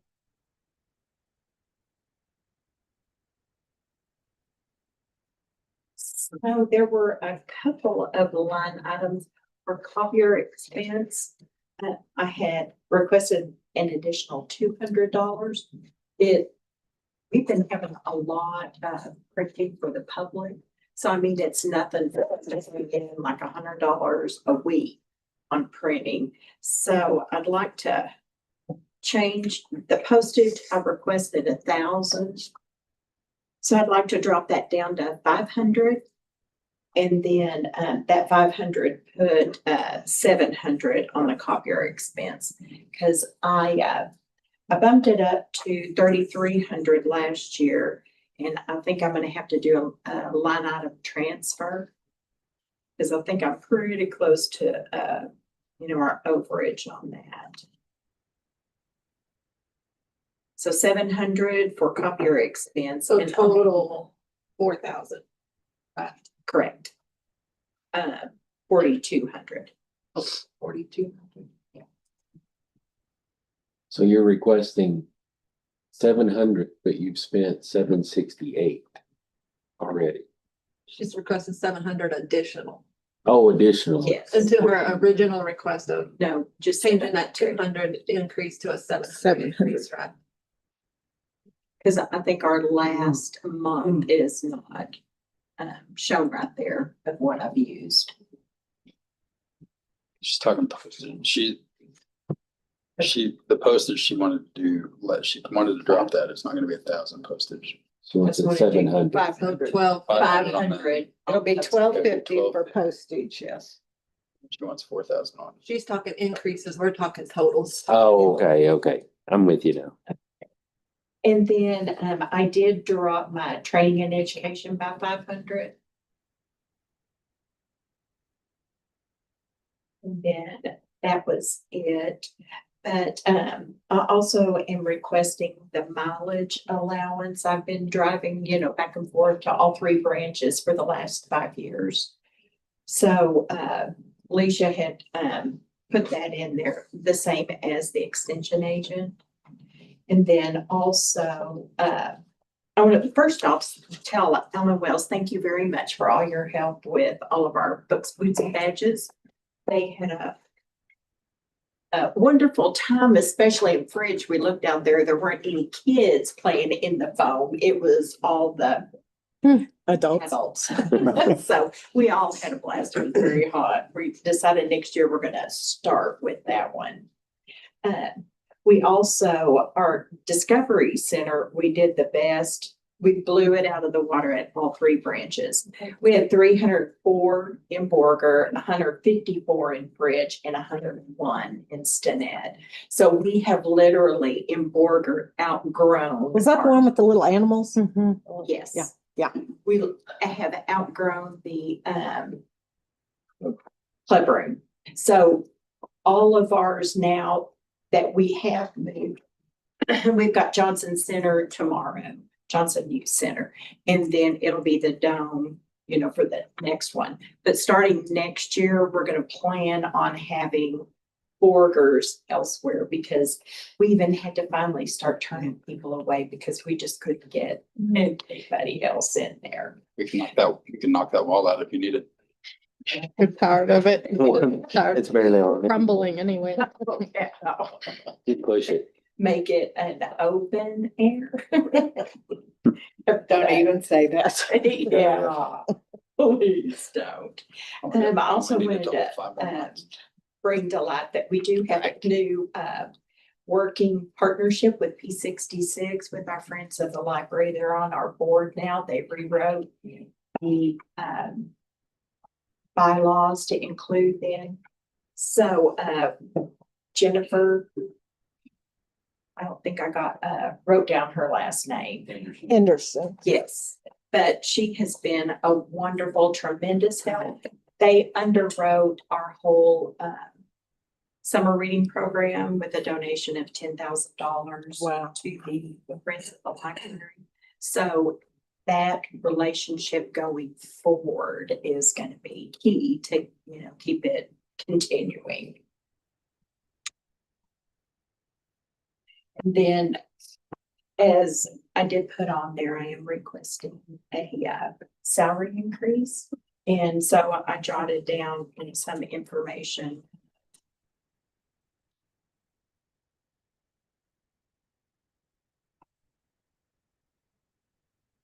So I'll just let y'all read that. And then if you have any questions, just let me know.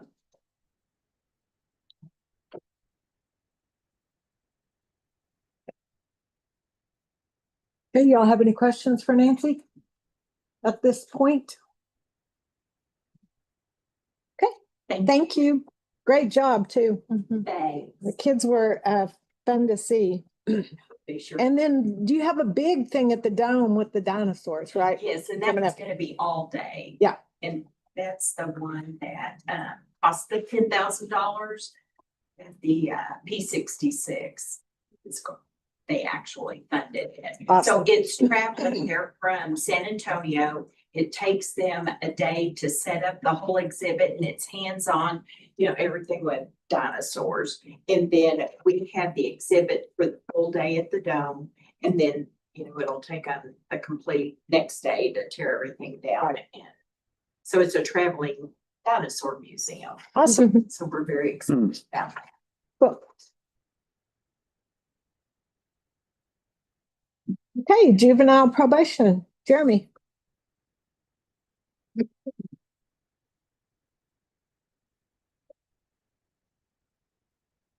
The one increase I've got is, our counselor that we contract with, he is, his rate's going up 2,000. So overall for the year, so that's the only thing I've got as far as the piece goes. That's true. So, We just need to increase it from 37 to 39. yeah.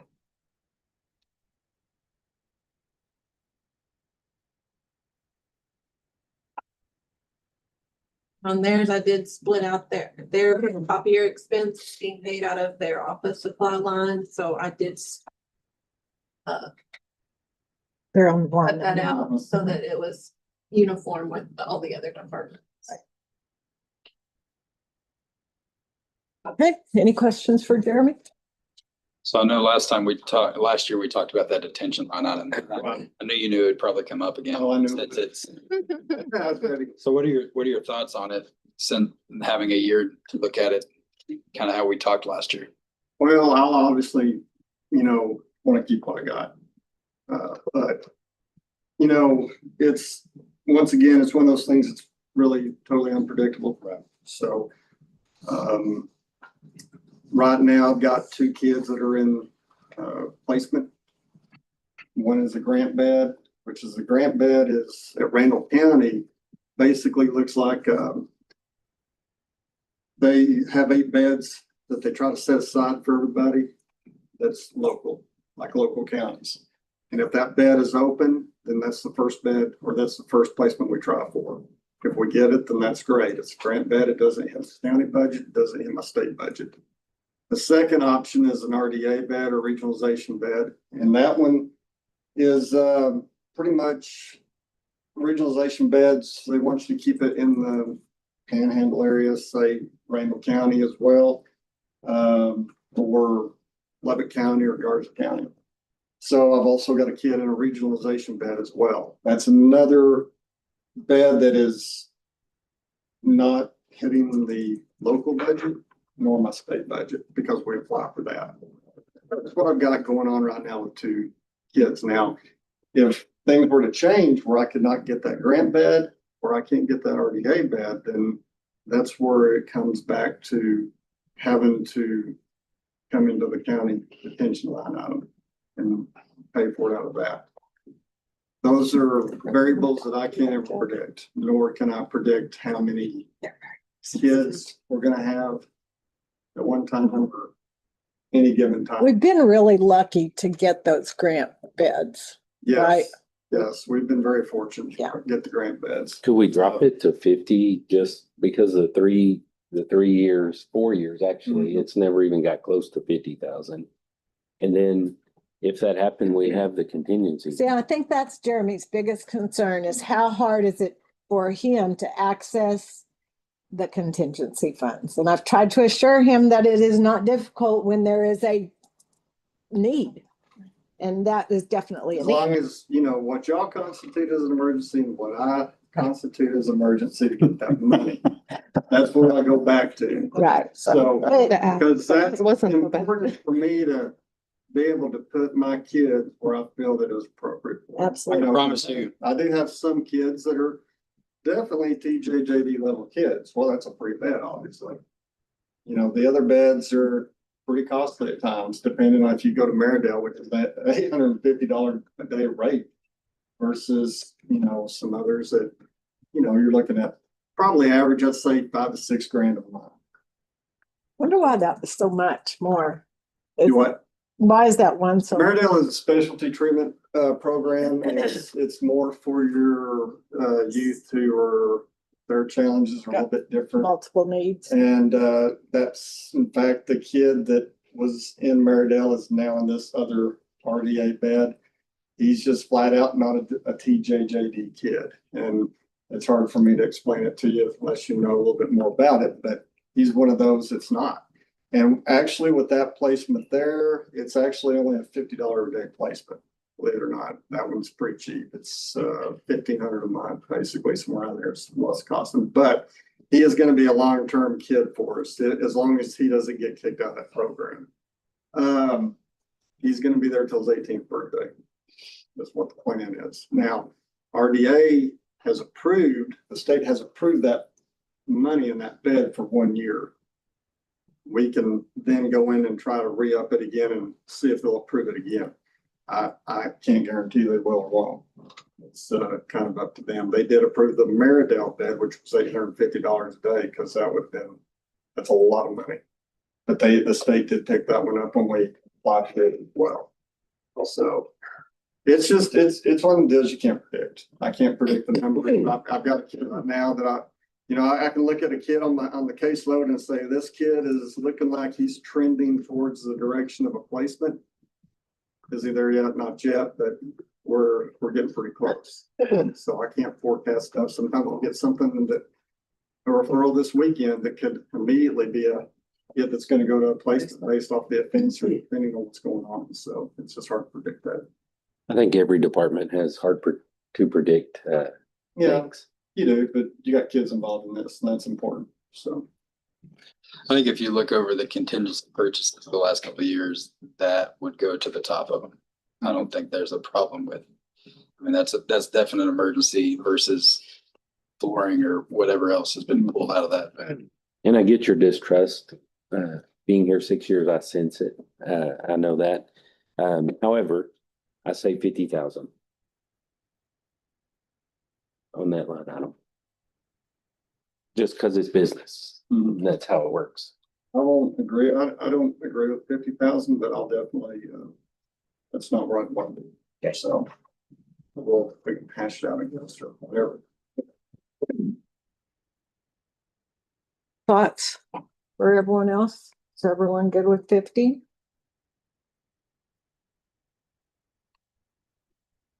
And in the grand scheme of things, like I said, we said this last year, when you look at the average, I mean, the last 4 years, we've hit 1,000, but we've taken 400 out of the budget, out of the taxpayers' pockets. And so if we drop it to 50,000 out of the contingencies, pocket change, that'll still be there. Yeah. And that's worst case scenario. I mean, we haven't hit, the average is like 25,000. So I know that sounds like you're losing, you're sliding down a big slope, but I really don't think it. Worst case scenario, if you have to come and ask for 50,000 out of contingency out of a 50,000 budget, and there's 300, we just took 30. How much do we have left in that? If it's done correctly, I say done correctly. If it's done how it has been the last couple of years, there's definitely 50,000 in that contingency for sure. That will be there. I know And that's even if you need it. for corporations, they're the use it or lose it mentality.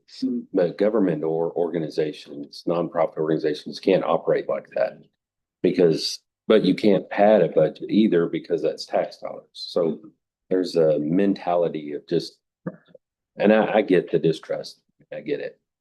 Well, it's just, like I said, it's one of the deals where, in the RDA money was never meant to reduce our local budget. That was never the case.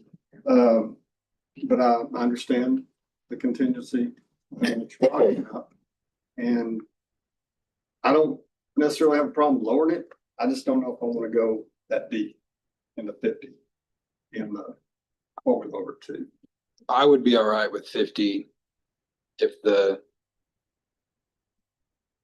I told you last year you have my backing if we needed coming out of contingency. Obviously, 5 months, my word doesn't matter. So I would be all right with 50 if the ones still being here would verbalize that they do see the need that would come out of contingency for you. And I think that's always, if that's even needed. And I think and that's then you always talk a about concern. distrust. That's part of the reason, because we had that talk last year and people just looked around. Yeah. And there were only a few people that said, I've got your back. That's an emergency type of thing. And that, part of that distrust is that people don't come in here and we don't have their back and say, we're going to drop this, but if you definitely need it, we have your back on it. And so I see that. So I'd be okay with dropping on 50 if there was some more verbalization that is a need in the county for sure. And I think that's always a concern.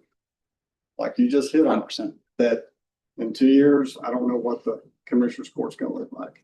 Could be a And so I'm agreeing to this today, but that then changes in 2 years, and what constitutes an emergency in their mind 2 years later on those people? You know, I don't know. Yeah, that's just part of government though. You know, man. but I've been here that's where 20 I'm years, at. yeah. So, Yeah, it's just part of life. yep. Yeah, it's just what you choose when you do government. Well, you can choose that. I'll choose the way I feel about it. I can choose to make that 50 if I need the to. juvenile expert. So if he came to me or this court, I'm not gonna speak for you guys, and said, I need this money. That's what his job is to, you know, we've given him that job to handle that. And he'd get it because there's a need for those juveniles to come out of contingency. I wouldn't I wouldn't question that. And that's what I think, and that's where I said last year that it's not The same excuse or same thing you're saying, not to cut you off, but we would chase a rabbit. Is the same. The reason why I wouldn't make a statement like Chris is I don't know if you'll be here in 2 years. Why not be? Yeah, But so the mission for point. juvenile. I don't make a decision on a person. The I mission, make it on the position. and the mission for juvenile placement doesn't change regardless of who's there. Right. Here. Absolutely. The reason, and that's why we've got to have trust with it. I mean, saying that this is a contingent emergency type of thing. If our juveniles aren't getting the services they need, that should be at the top of the list. Yeah.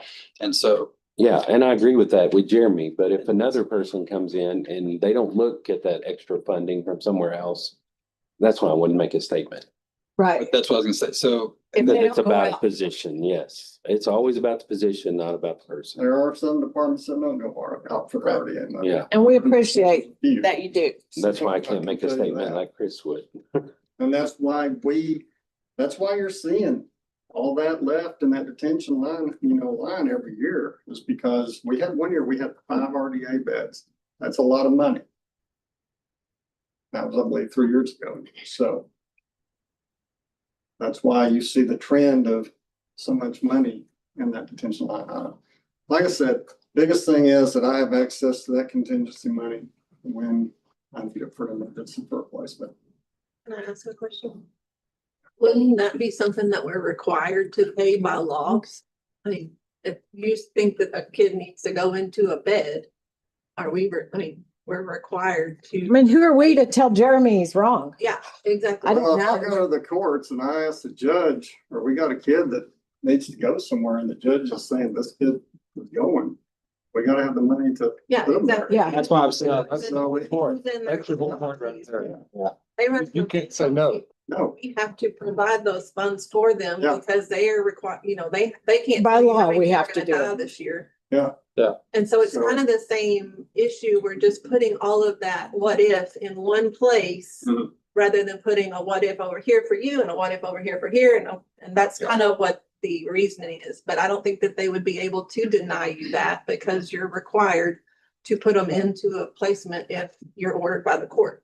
You're required to do it, and in a time frame, you're required. to do it. Right. You have no choice. What is the difference between having that 50,000 in contingency and having it in his budget? because when we only use 100,000 of contingency and 20,000 of this, we put 300,000 back in the general fund that we took from the taxpayers. And that's over a cent tax increase. And when we preached over the last 6 years of trying to trim the what ifs, and we still take $250,000 from Hutchinson County taxpayers, I have a problem with that. Well, it's still not going anywhere. It's going out of my pocket into somewhere that we just have just for a rainy day. I've said that for 6 years. And if you can look at taxpayer in the eyes with this economy right now and tell them, well, it's not going anywhere, but it's out of your bank account, we'll hold on to it. Then we should all have a problem with that. These what ifs are what, If you're lowering that budget by $50,000 and it's part of this big pool over here already. We didn't raise that. You're not raising this one. Yes. I understand. Because it's like for this year, we're before today, what was approved today, there's 418,000, I think. Still 418,000 still available in contingency for this year. And so if you can reduce that $50,000 and use it out of that remaining 400 that we may or may not use. Probably won't use, we haven't used it. Because anything huge that comes through, like if a water pipe breaks or something, that's considered an emergency and we can do an amendment out of fund balance. Something like that wouldn't use up, like if some catastrophe happens, that's not gonna use up all of our contingency funds. These contingency funds are just for these things that we can't predict, whether it's court, trial expense. We have some big, huge murder case, or we have a lot of kids go to detention, or we have a lot of autopsies, or we have a lot of, appointed attorneys that goes crazy, or, there are things that happen, jail security systems that go down. Things of that nature. That's what the contingency's for. It's not for some catastrophic event that, we could be able to do a budget amendment out of fund balance for those emergencies. I agree with emergency. That's what contingency is for. But at the same time, when you do away with all what ifs and you're down to the bare bones in your budget, we can't get rid of all what ifs. And that's something I've come to disagree with completely. There has to be a cushion. And that's what A little bit. contingency is. You just know what the. But it's not an emergency, so. So the 50 that he mentioned is above the average of the last 4 years. It's not, if we're dropping it to their bones, we drop it to 25 and tell him good luck. But that's not what's happening. 50 still gives us a little cushion. I do. Yeah. I see what you're up against. And I know why you're asking for what you're asking. And what's also another thing, the state did send out a letter to us last week saying a 3% cut on all state budgets. Okay, so not what is allocated to us as far as, each year biennium, but they are looking at programs, and that program, one of them's getting hit, potentially is the RDA program, which that's the one we've utilized heavily on the placements. So there is going to be a possibility of a 3% cut in that. There's some other programs that we don't really, basic probation supervision, regional diversion alternatives, which is what we, like I said, access a lot. Some of them that we don't. So we don't know where those cuts are going to be just yet, but they're probably going to be spread across several of those items, but we don't know yet. So we're going to be we'll determine that here pretty quick. So.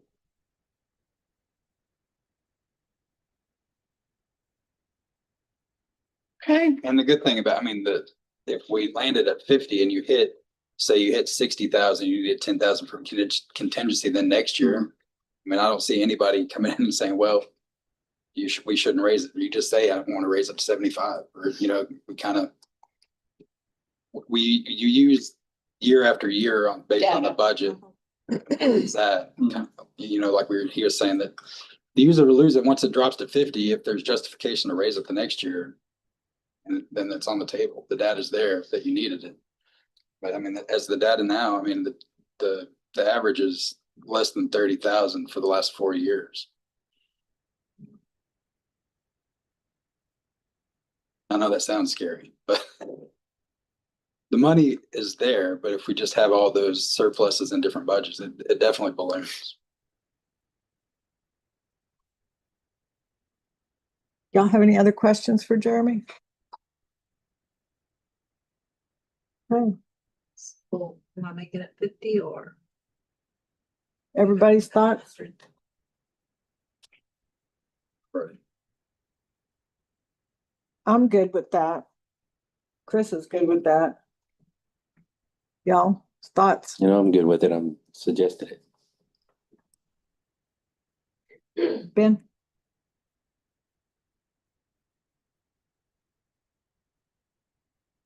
Okay, well, we've got 3 that are, so we can try that and see where it goes. Yep. Thanks, John. Thanks, Jeremy. Yep. Okay, adult probation. Jennifer, you have any changes? No changes, and because total balance went down. got a couple things, equipment, maintenance, and office equipment. Both those you reduced, right? Anybody have any questions, Jennifer? Okay, extension, Caitlin?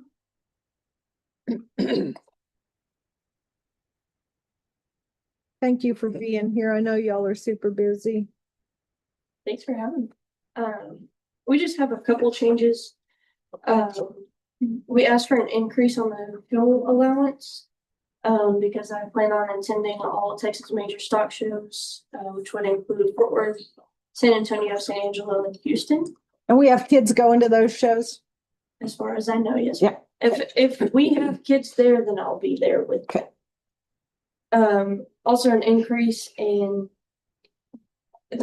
our copier. Right, I've had some discussion with Rochelle about that, and she's got some quotes. Yes, and she's in Galveston this week. So when she gets back, I think she's gonna send them over if she hasn't already. We also asked for an increase on our postage box because our rates went up.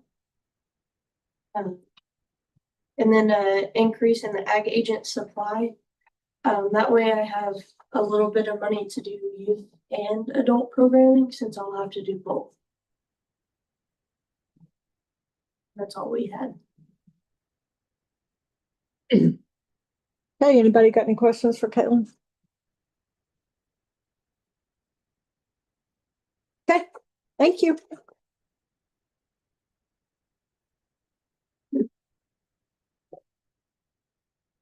Sheriff, you want to go?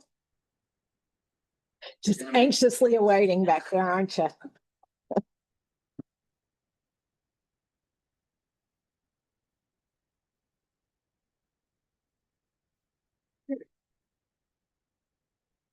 Go through the littler ones first before I get into the presentation. First one I have is the records clerk. Just moving that from up to a step 2. The 2400. Next one is our 2050 uniforms line. A reduction in line. Last year we added a little bit more to it. I was able to get mostly caught up in uniform, so just bringing that down a little bit because we're doing really well on it. I'm getting caught up with our consistency in our uniform upkeep, also reducing that just a lesser percentage rate. So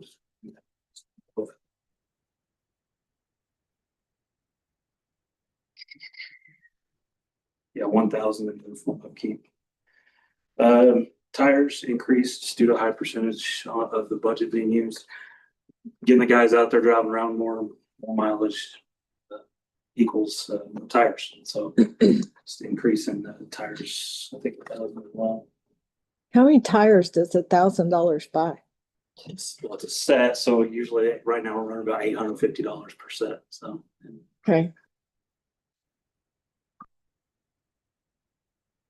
The next one is squad cars. This coming year with our rotation, with some of the situations we dealt with, we're still doing pretty well on rotation, but we'll have to meet the policy, the 120. We'll have 2 vehicles that'll hit over 120,000. Those are the ones I want to get on the replacement. I did reach out and get a couple of quotes through the co-op and then see where we're going to get it hit this year as far as the budget. I put in there 160 for the 2 vehicles, kind of comparing to what we had with the last truck that we had ordered. Last year, we'd only put 1 in the budget. This year, I'm going to need the 2.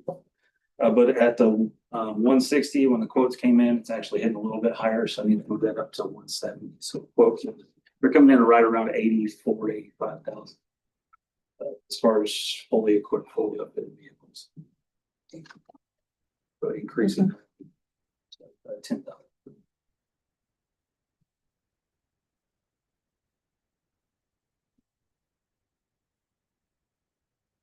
Computer support and maintenance, we have our HID fingerprint submission. It's our live scan machines, put all the fingerprints in to put them into the database through the state. That's went up and it's about 2,000, increase that. Make sure we get compliant with that. Then, why it says Verizon on here, I don't know, because we don't use Verizon. So, but it's our for our Cradle Point service for the vehicles. That's how we download our data to our terminals in the vehicles. That's how we access the internet in your vehicle. With having the vans come back up on with that, because now we have Cradle Points in there. I'll have to add 2 more services to the Cradle Point service. That was just an additional 1,000. As far as that portion of it, that's about it on that side of it. What's the next thing I want to do is have my little presentation, and before you see this, I mean, I might get a little hyperventilate. and said I wouldn't be doing my due diligence if I didn't evaluate my situation with the sheriff's office, and not bring it to you as a shortfall and bring you a solution to it as well, right? So what I'm looking at doing is here recently.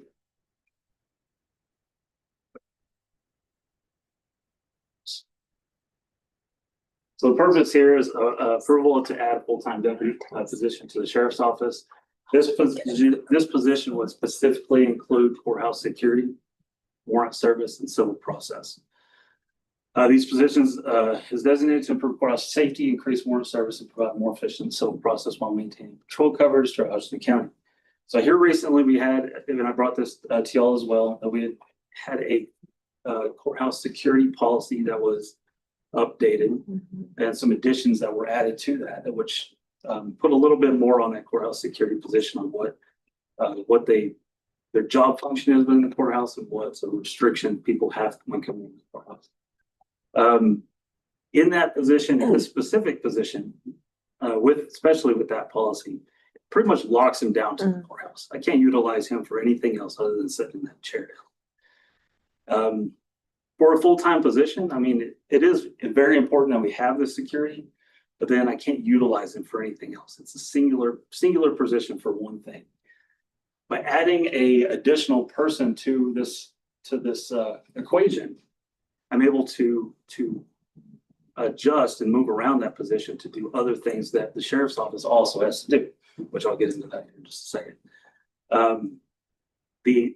Having a multi-purpose role for me, it just makes more sense to be able to utilize and expound upon these other services that we can provide to citizens.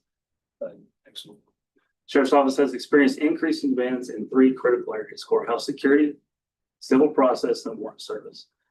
With civil process here recently, well, I have another slide for that too. But increase in civil process here recently, the county attorney has sent me notification that they're going to utilize the sheriff's office on all his civil papers. I can't say no to that. If I get a civil paper, we have to serve it out. I mean, I have to do it. So the more they come in, it's just adding more to the 10 full-time deputy positions that we have for our 900 square miles. Also a warrant service. I have a slide for that as well. I'll show you what that consists of as far as the numbers and statistics. Current staffing requires patrol deputies to leave their assigned patrol areas to perform these functions, reducing available personnel for emergency calls, criminal investigations, traffic enforcement, patrol coverage. New courthouse security requirements. Recent courthouse security requirements require the sheriff's office to provide consistent security within the courthouse. A dedicated deputy assigned to the courthouse security will maintain a continuous law enforcement presence, screen visitors, respond immediately to courthouse incidents, protect judges, employees, attorneys, jurors, and the public, ensure compliance with courthouse security policies, and without an additional position, staffing courthouse security removes a patrol deputy from countywide law enforcement responsibilities.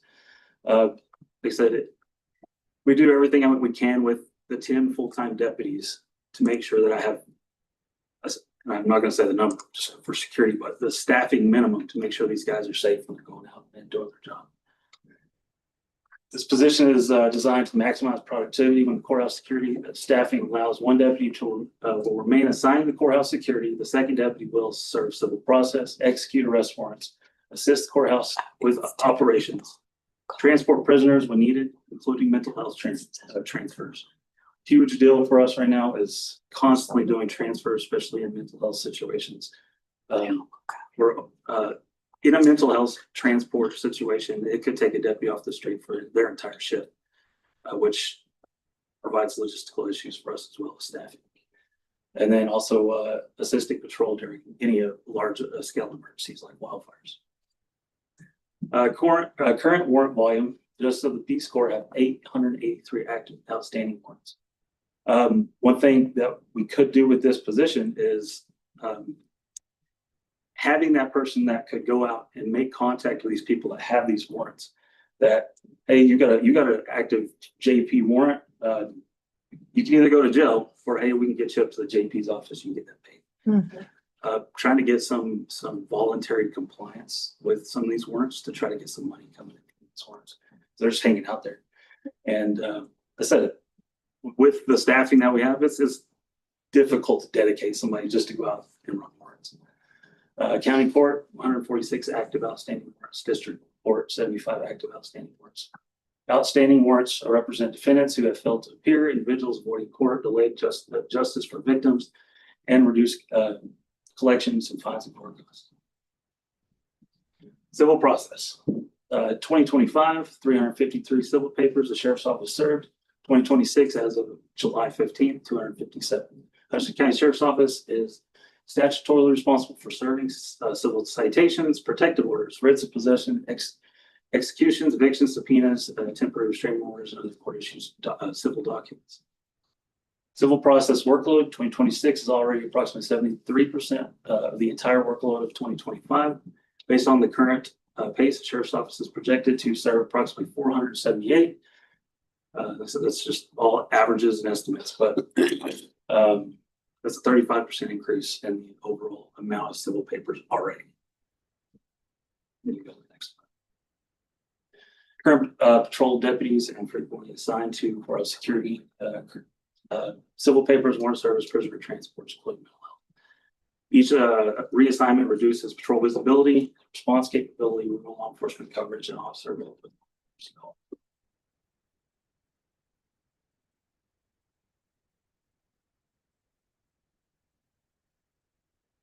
Benefits to the Hutchinson County: full-time courthouse security, increased warrant service, faster civil process, greater officer availability for emergencies, stealing from one, putting them on another, improved courthouse safety, better use of sheriff's office resources, increased public confidence.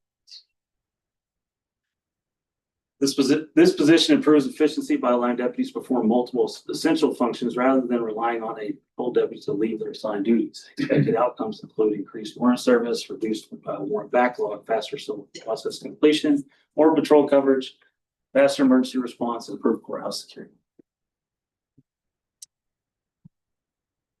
And this is my tagline. The request is not simply an additional employee, it's an investment in public safety, court operations, officer efficiency, and community protection. And this is back to the first one. This is what I'm requesting as a addition. So, that's what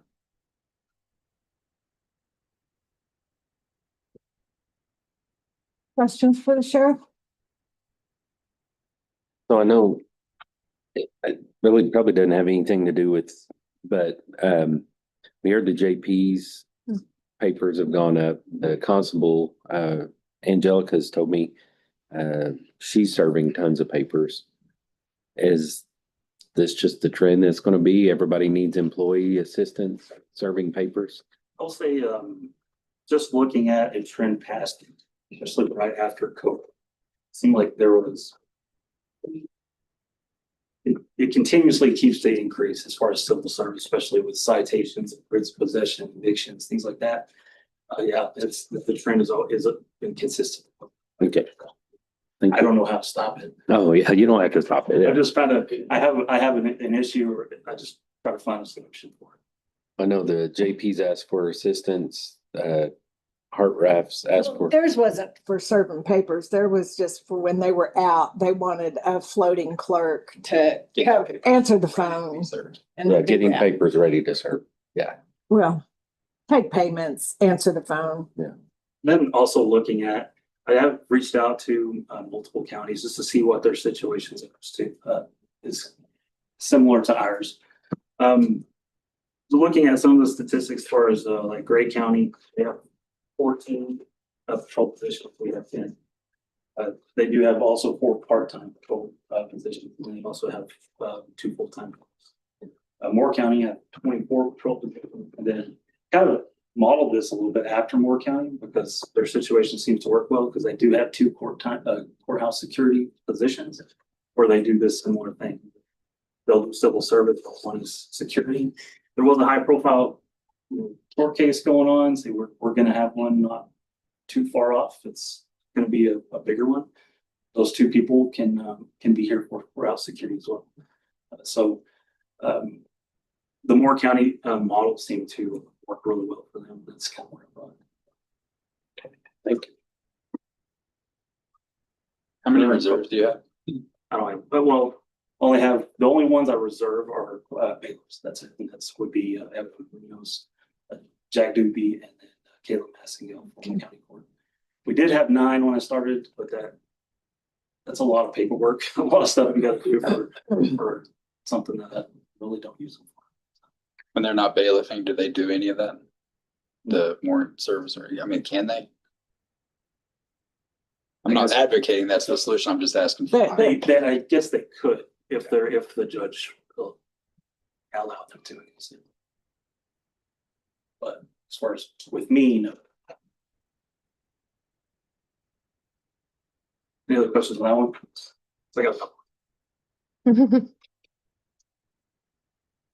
So Question. Yeah. With Davis, going over there, it's still gonna also be, because we were paying part of that salary, since we just added a position to that last commissioner's court, is he gonna also be working and doing sheriff's work as well?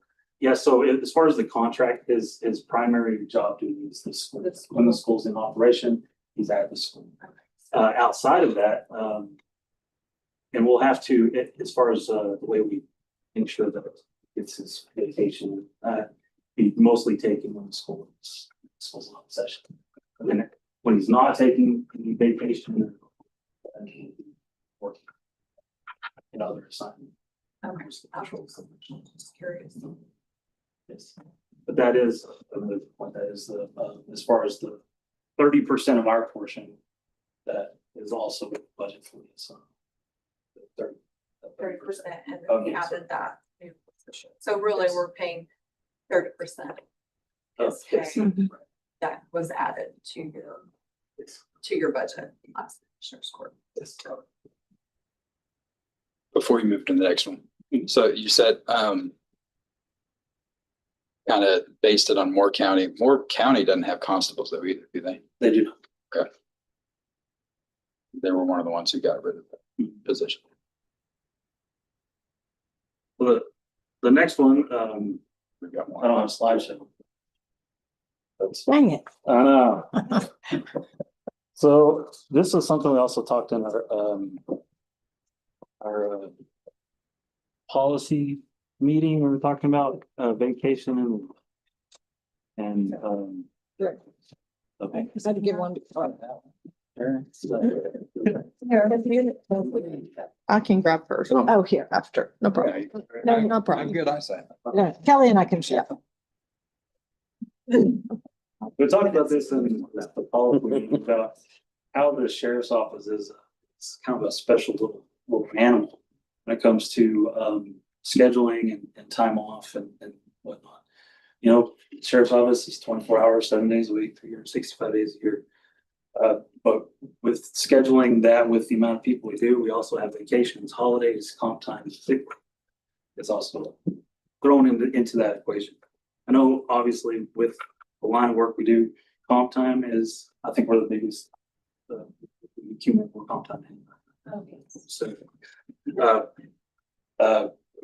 as far as, vacations, holidays and comp time, sick leave, obviously there's no pretty much with that or without that.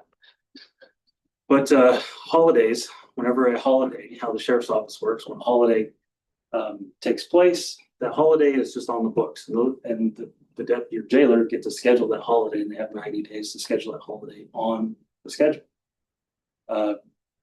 Sometimes provides some additional issues and we've worked through some of it. Sometimes we can work with them. But it's just another thing that is put on the table that I have to work around when making the schedules. So I looked at what some other places do, and this is one thing that they do is, and let me go back one other step. Even if they're not working the holiday, they still get a holiday to take off later. So looking at a couple of other counties are like, well, why do you do that? Why do you put a holiday on it and then they just use it later? Well, if they're working the holiday, just pay them to work the holiday. And you don't have to plug up all these other holidays in later. It's like, well, never thought of that because technically if they're off on the holiday, well, congratulations, you're off on the holiday. You got off on the holiday. But if you're working the holiday, you just make a holiday rate and then you don't have to worry about plugging in the schedule within the next 90 days. So what I did is I looked at the minimal staffing for the holidays. Right now we have 11 holidays, patrol for 4 deputies, that's food night and food. And then on the 11 holidays, staffing that throughout the entire year to maintain that or to fill that cost in at a average hourly rate that I got from Amy as far as their benefits and what that rate would look like. It's roughly around $48 per hour with at a double or not double time and a half rate. Would be $25,344 for the patrol side. On the jail side, staff 3 days, 3 night jailers. At 11 holidays would be $38,016. So I said, wouldn't be doing my job if I didn't have an issue and see how I could possibly make something a little better. Obviously, it's coming with a price tag, but look at how I can do something better and bring it to you with a solution and see what you think. I like it. Personally, it makes perfect business sense. I mean, it's logical. I love it. I'm all for it. I got some questions. What do you think of something?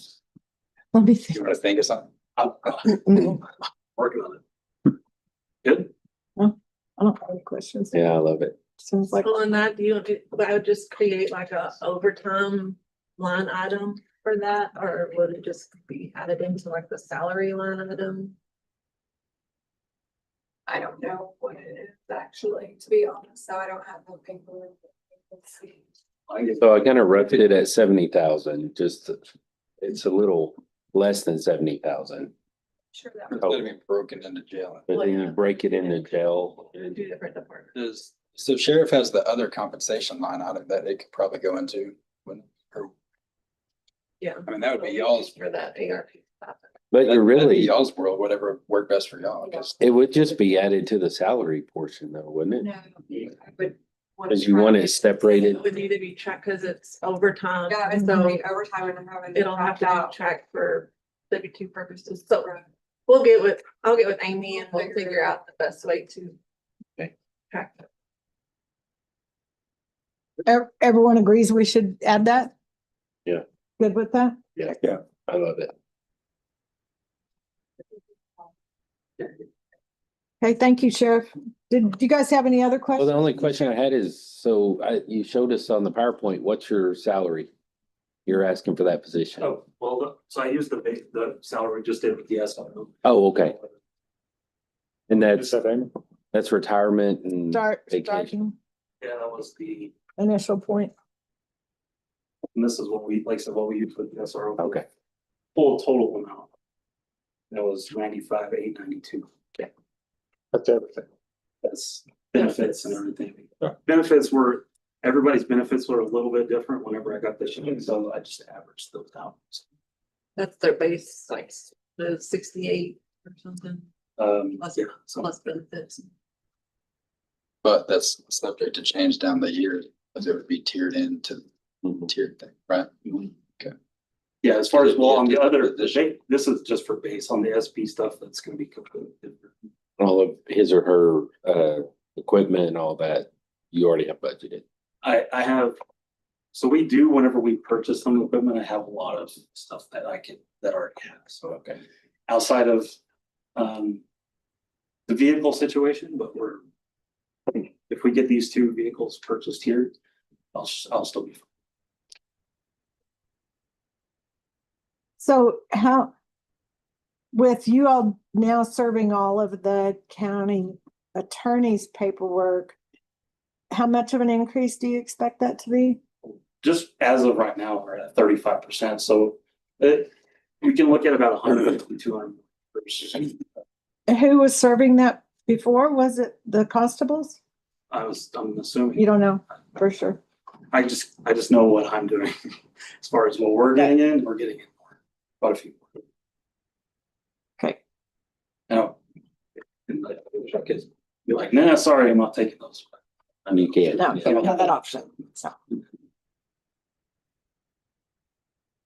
Don't have any other questions for the sheriff? Thanks.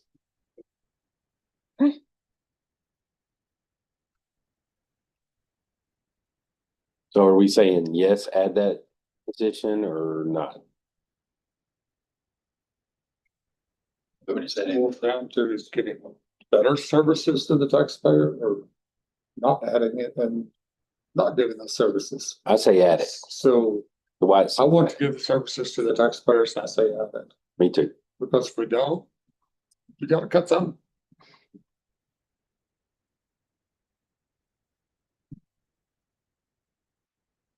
Sheriff, did you take, if that position were added, did you take into consideration like additional fuel and all that stuff in your budget? Fuel budget's still well under what we budgeted for, so, I was gonna leave it the same, but also as far as the transportation side of it, I don't see the fuel budget.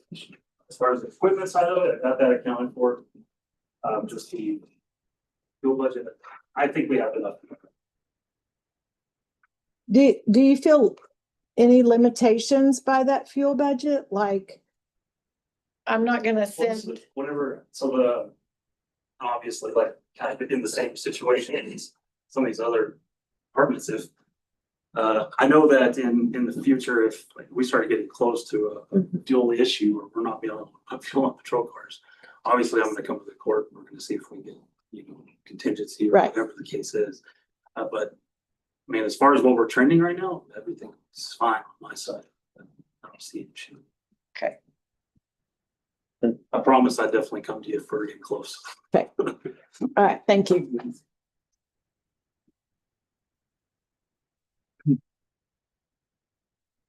So everyone's good with adding that position?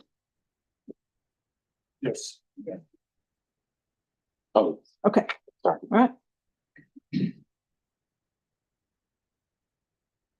Okay. Let y'all know, Judge Brancho was scheduled to be here last time and he was in court, and I think this is just a bad day for him because he's in court in Spearman usually on Mondays. But he did send me an email and said he's reviewed his budget, and with the exception of staff raises, my operational budget is $27,000 lower than last year. If there's any questions or concern, he can appear via Zoom. And what did he propose on the raises? 3%? 3%? He does it he gives his because they're separated by a percentage from each of his 3 counties. So he just does a 3% raise and then we pay our portion of that. So if Shares he's making with, $50,000, he gives them a 3% raise and then we pay 20, or I don't remember what our portion is. Hansford and Ochiltree. Yeah.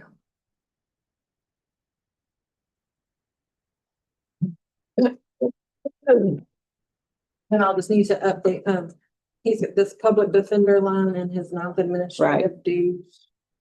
We got the 9th administrative dues budget and it's gonna change to 2304 for this next year, so it's down just a little bit.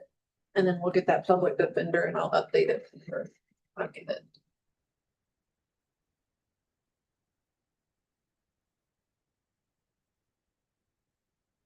Okay, does anyone want to take a break besides me? I'm just letting it counts. Huh? Yours counts. Yours count. Yeah. We'll take a break. All right, just about a 5-minute break. Okay. Coffee. Don't get coffee. We're not taking another break.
The newest one where they drive like the spears through the boat and then he uses.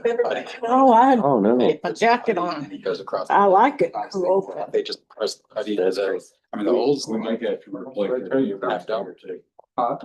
We might have to replace the camera in here. Why? That one. That one's not working again? No, did you see what it was doing earlier? Oh, okay. Half the screen was Oh, squares and. Another half was pink. oh. Yes. I wasn't paying attention to That's that. a pretty new one. This is the big one. Yeah. Oh, okay. All right, we got a quorum. Let's go.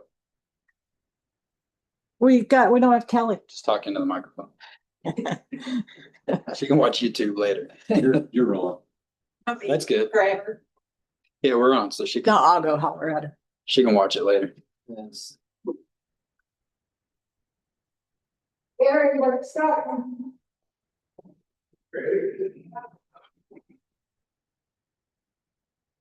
Yeah, maybe we put that in the budget for pizza. They used to go, well, you know, that they used to go to the cafe, Well, that went on have lunch, for years and years. and then come back and Yeah. cuss each other out at lunch, and then come back and act like they. Like every commissioner's meeting, the table's already set over, and this was the table. And everybody come up here and feud and fight and go to court, kiss each other and everything else, and you weren't happy lives. Shaking hands and be like, it's on in 5 minutes. Yeah, and then it's just like turn a switch, and all right, we're back at work. Yeah. Okay, back from our break. I guess the next one on the list is maintenance. Everybody has a little bit of that, I think. Anybody make any changes? Courthouse staying the same, or keep maintenance and capital improvement, and just for everybody understands how we do capital improvement is we do projects every year, but we wait till later in the year typically, and then we don't have major catastrophe around here, we can do some, and then if they're not priority, well, they may not get done, you know? So if we have major problems. Is the next generator that Yeah, the annex. improvement in it? Yes. Yeah, that's gonna be a lot. And then I've got another little project. I got a fourth roof that's about to fall down. So need to do something about it. Have you budgeted for that? Did you budget Yeah, for that? yeah. Okay. Okay, Dwight, I just need to increase my janitor supplies to 2, or increase it to 200. Since we're the main polling place now. right. Oh, I like it. 700 instead of 500. Yes, please. But everything else is fine. I don't really have any big projects, or I lowered my capital improvements from 10,000 to 5,000. Cause I don't really have anything, even if something major happened, water heater, 5,000 will cover it. Chris, We could get rid of train and have some kind of good heating and cooling. we can really get. It is feeling good today. It stays that way. 109 outside. Yes, exactly. Mine's the same. Yours also. Oh, I did want to ask Leisha and Tiff, is our travel and training, are we going over? No. Oh, okay. I could have swore we had to borrow from each other. Somebody did I did, last year. because I went to, Chris. what did I go did. to extra? Yeah. Borrowed They- from Ben somebody. wasn't using it, so I just, yeah. Oh, okay. But we're fine as we are. Right now, yeah. Okay. Cause I was just gonna add something to mine if I needed to. So on the annex, there's $20,000 budgeted plus the 39,000, and that's good. On the annex, 20,000 is good for you. Yeah. Yeah. Talking border. 20,000 Border annex. Yeah, on the border. And then I added the 39 for the For the generator. generator. Yeah, And then, and I don't know if we need to go up on the janitor supplies. It's running close, I know. But still got enough money in there for this year, I think. With the cost increase.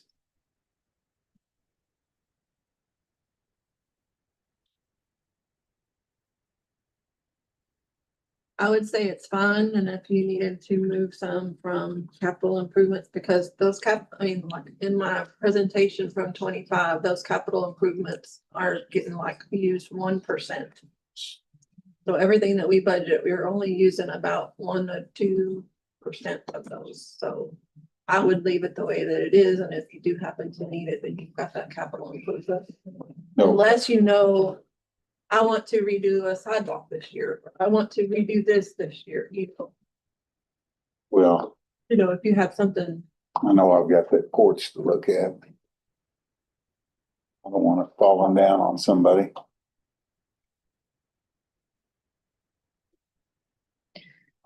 Okay, anything else on the maintenance budget?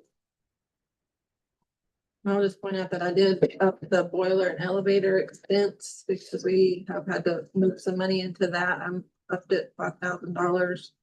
But I was able to lower the telephone line 3,000.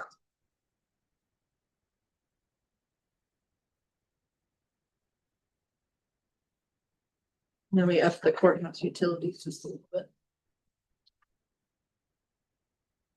And then I'll still need the Samsara estimate. We know how much it's gonna be.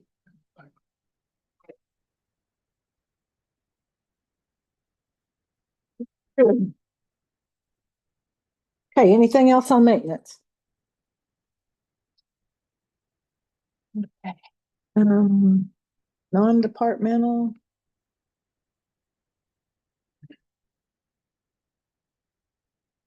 That is. Amy and I have made some changes for the retired employee insurance. We'll lower that to 50,000. And then the unemployment insurance, we can drop that to 25,000. Okay. Still waiting on the tiers funding. I won't have that until certified values come out. And I'm still waiting to hear back from the auditors on the auditing. Right. And I need to update the insurance once I hear again on our auto insurance quote. Oh, that safety program increase included the new AED batteries. Yes. So that's why there's such a huge increase. Now.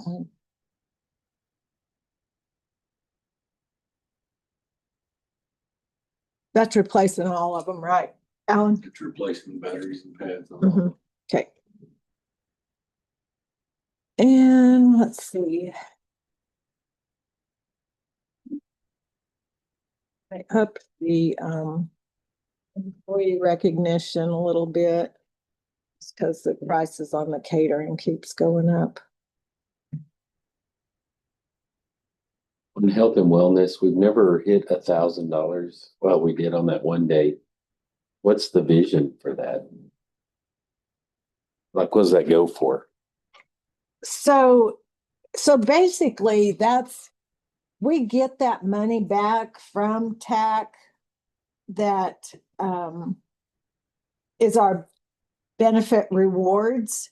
And as much as the employees and the county has different activity in that, like however many employees do their annual incentive, they participate in the wellness program, they attend a training seminar that we might have here. All of those things go into, like there was a group of us that also participated in the Walk Across Texas, and so we get points for that. Points equal dollars. And then the TAC sends us a rewards benefit check every year. And the benefit check, we don't even, I mean, we could get, gosh, close to 7,000 a year, but we maybe get 3,400 or 3,000 because our employees don't adequately participate in the program. And so that is the money that goes in that line item. So basically it's just money back from, it's not taxpayer money per se, because we get money back from TAC every year. Reward money. And we use that for like hosting training sessions we might have. That's the question I was asking. The meal. Where's that money going to? Yeah, we might have a meal, or we'll have like a competition around the holidays where you know, you don't gain any weight and whoever wants to participate, you know, and then at the end, we might have a drawing and get a gift card. And so that's where that money goes. $1,000. I'm just kidding. Young leave it. Our, Siobhan and I have been doing the wellness stuff, but since we're leaving, Monica and Amy are taking that over, right, Amy? Yes. So we always have a wellness coordinator and a wellness sponsor. So Monica will be the coordinator and Amy's the sponsor. And they'll do an excellent job.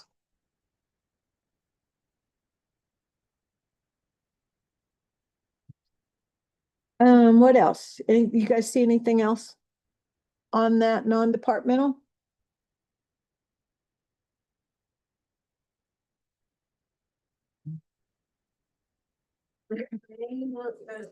Increase in the paper line, said, Copy, paper and supplies. and we're getting close to the 10 in previous years. I don't know if Right. those have gone up as well, but maybe just close to 1,100 or 11,000 instead of 10,000. Agreed. Give a little bit of a. Yeah.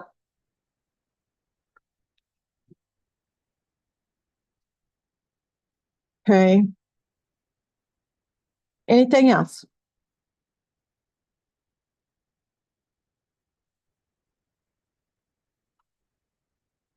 Okay, county welfare. That is like, our indigent burials.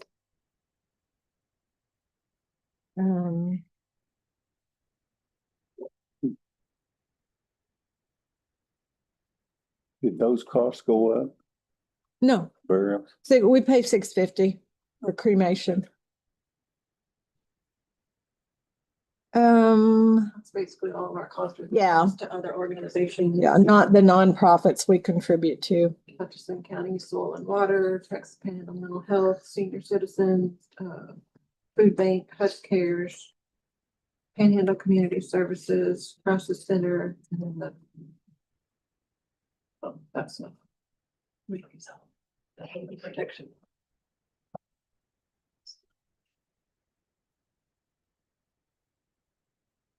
Any questions on that? It looks like Panhandle Community Yeah, Services. PCS requested 3,500. What's the reasoning? We've used a lot of that money in the last year or so. So we give $3,000 a year. They put it in a fund for the counties. And they have a county fund for us, and they'll call me and say, hey, we've got this individual that can't pay their electric bill, and we have them paid on this much, but the county make up the rest of it. And, you know, they'll send me information and I'll say yes. And so that money just comes out of that money that we donate. That money builds up every year. And so if like one year, it seemed like we did a lot of stuff like that for people that they requested. And then some years they may not have that many requests. They may not have a need as much, but it's basically to just pay for things that they can't authorize through their funding. So it might be a reconnect fee for electricity, or to pay a gas bill, or. So did they request it? Like, did we Yes. get a request from them? Or? Yes, they did send me one. Yeah. And it has the breakdown of their budget like we did with the other people? I'm sorry, I didn't bring that stuff in here. I say take it off. Take it Leave off. it at 33,000. Because there's not a presentation. Right. I can, let me look at that before we take it off and or you can take it off and then we can put it back on if you all agree to that. I'll get all that stuff together. The fund that's built up, I'd like to know the amount of it. Yeah, I mean, and if they there's sent that to me. I'm sorry, I should have. Not really a reason to add extra to it. Right, they sent that to me and I just didn't get it transfer it over to you I guys. say like with whatever we do with the fire departments and these nonprofit agencies, they just need to come, if they want more, they need to present it to us. Present it in person. We need paperwork, we need to know what their annual budget looks like and all this stuff, just like we would in a regular Uh-huh. business setting. Whereas they just call and say, hey, add 500. I don't like that. That's almost a red No, flag. they, for me. they sent me stuff. Oh. I just didn't get it pushed out to you guys. My kids have to tell me why they need money, so I expect the citizens to do that too. Okay, what are we missing? Take funding request, I'll get you. I do take funding I'll get requests. Actually, I have a form for that. Lisa, what are we missing? Anything? I've got to check by all the things that were on my list for today. Oh, yeah, yeah. Okay, so thank you. So I got this information from Constable Hartrath. She emailed over this proposal for part-time help, as well as the estimate on the vehicle she's wanting to get. And she did, it's a Ford F-150. She did say that her Charger could go to, I think she said this in open class when she went over this. That the Charger could go to the SRO. The new SRO. Yeah, with sheriff's department. Yeah, with the sheriff's department. So that would be a good use of that vehicle. One of the things that I called her after our meeting, just kind of talk, because I'm not, as everything I'm about to say, I've said to her personally, and if she's watching online, she can admit, but I'm not for the additional raise. And I am, because of what the JP said about their call volume, what we just heard about the sheriff and their call volume, I wanted her to explain to me why she needs an assistant and why just her office and not the other constable as well. So And, do you want me to see if we can get her on Zoom? oh yeah, I would love that. Okay. I just told her I'd probably be okay if we did a once a week assistant. Can you email her a link, a Zoom link? I think she can get on there if she just gets on the regular Zoom link. Let me text her real quick.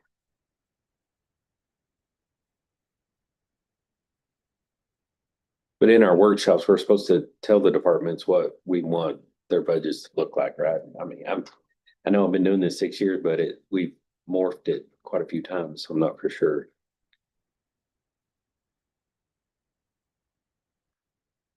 Okay.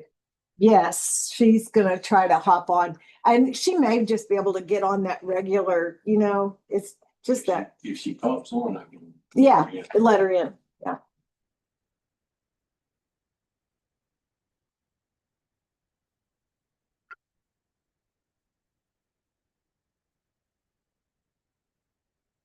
But I misunderstood when they were presenting. I wasn't giving really any feedback, but I now know that's what they're asking is, y'all want this on the budget or not? So that's why I've been saying yes.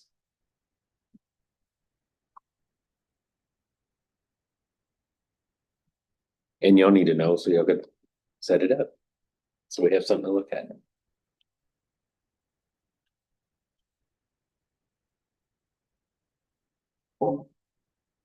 Okay, she needs a link, she said. Okay.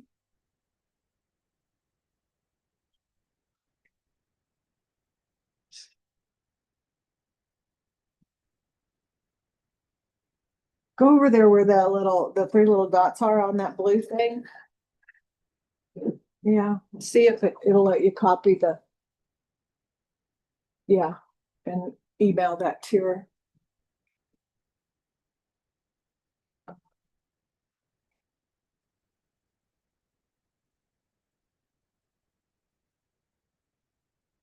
A heart reaction. It's yeah. There.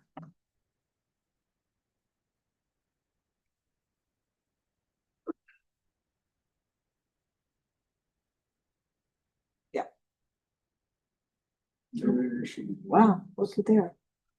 Down there.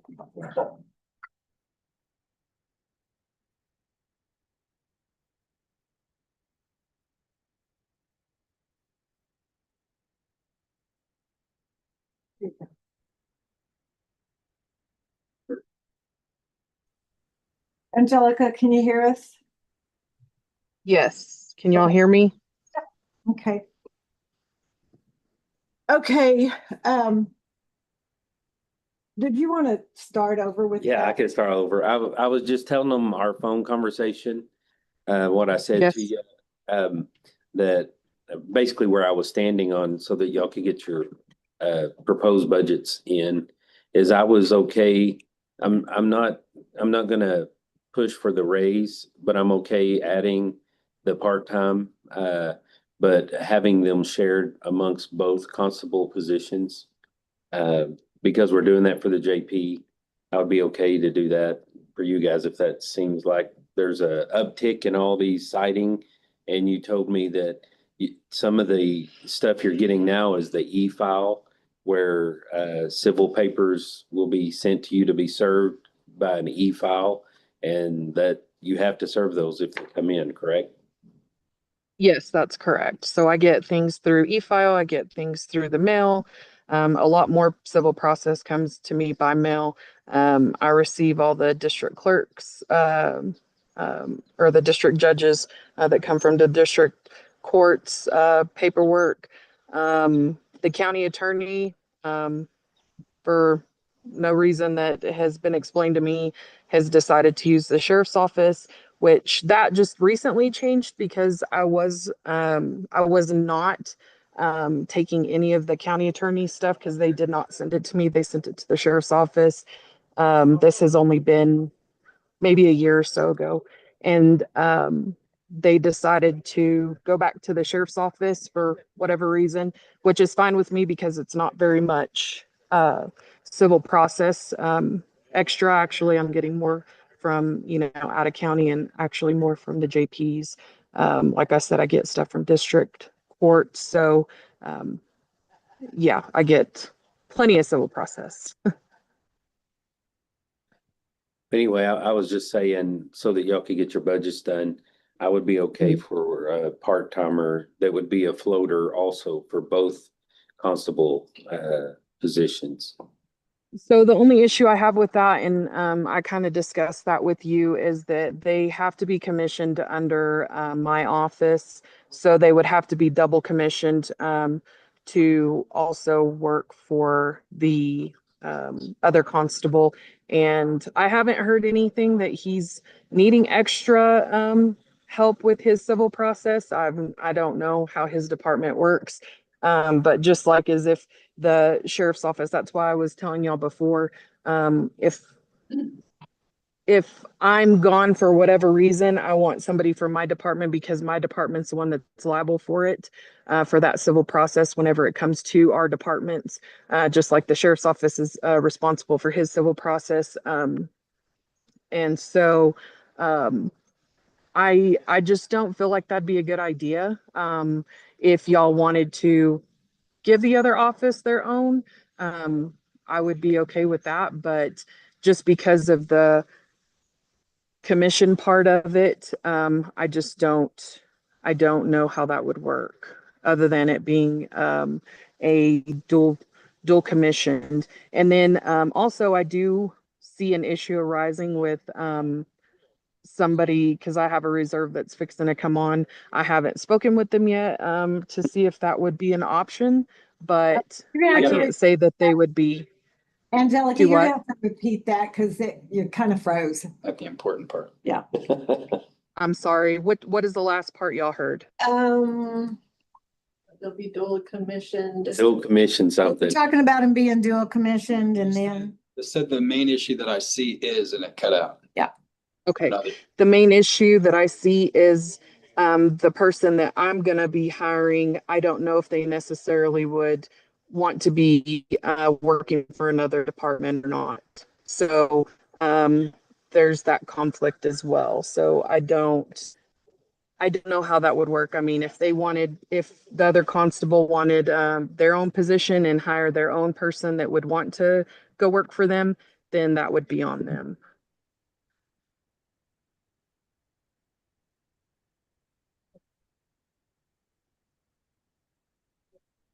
And the same thing for the clerk position.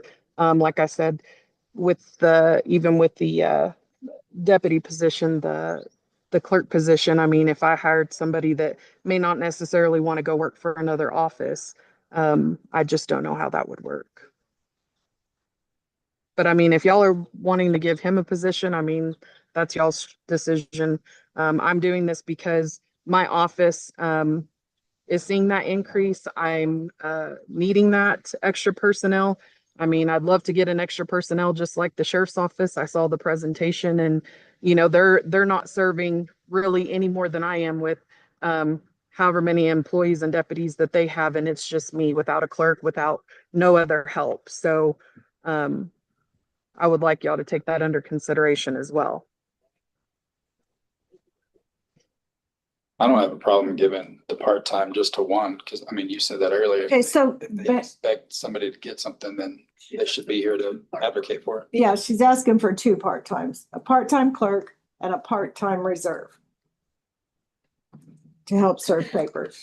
And what would the clerk? Yeah, and I listed all off. I listed everything off in that letter that I did write, how often it would be for the clerk. And it's just as I explained during our last workshop, you know, of what they would be utilized for. Could be something that could be combined in one part-time position. Where they may work more, but they do both things, both the administrative duties and then filling in for you when you're gone. Did you hear that, Angelica? No. Can you repeat that? I said, is it something that those positions could be combined where they may work more and do both the administrative duties and then also fill in for you whenever you're gone? Like you had mentioned in your thing, your reserve would be for whenever you're gone to training or on vacation or things like that. Could it be one position, one person that does both duties? So the way that I guess it could, but I would like to keep it separate, and only for the fact of that would be a lot of training to keep that one person there, make sure it's consistent. I don't know with the deputy position, with the reserve I have, he does have another job, so I don't think it would be I don't think he could like do his full-time job and then do that consistently as I want a clerk there. Does that make sense? So you already have ideas of who would fill both of these positions? I have an idea of the deputy, just because it's going to be my reserve deputy that I already have. And we had a discussion if that happens. He can kind of rearrange his own schedule to be there. So whenever I know that I'm having trainings, whenever I know these different things, that I can fill in for those positions or those dates. But the clerk, I want it to be more of a consistent every Monday, once a week. So I would find somebody that would be able to be there more consistently that way, because I know that I don't think that that would be optional for the reserve deputy. If there's and I don't know what a reserve does, but if there's a reserve, why does there need to be a part-time? Because the reserves that work, they do not get paid.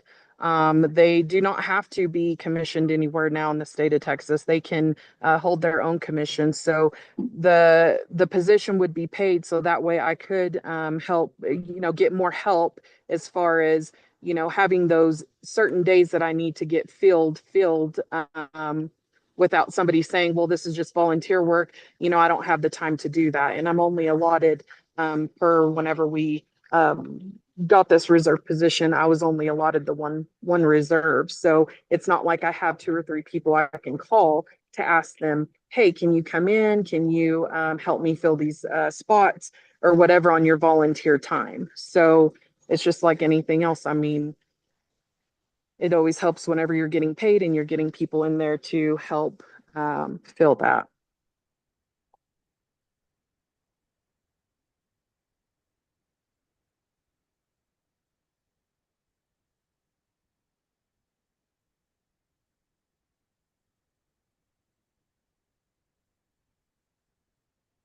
Comments, questions for Angelica?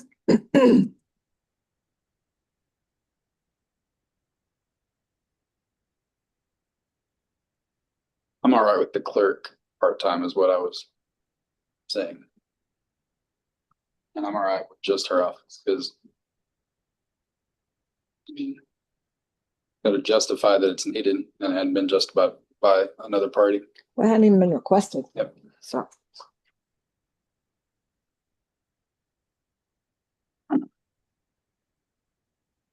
Y'all's thoughts? I'll go along with what Chris said.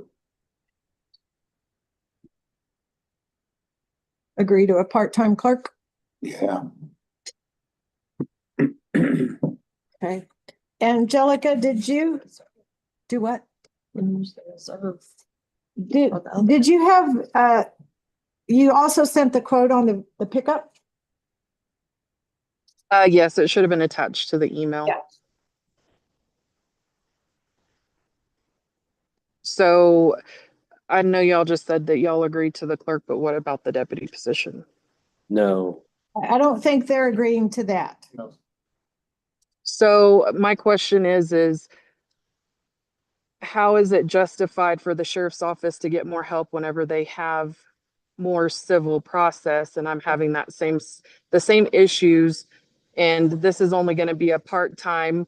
I think I put in there for the 28 days. I'm sorry, I don't have it in front of me, but only 28 days for the entire year to add that position. So that way I can get help whenever I do need it. It's not like I'm asking for, 32 hours a week every week, but just whenever I feel it that I'm not even considered for that position. 28 days for the entire year.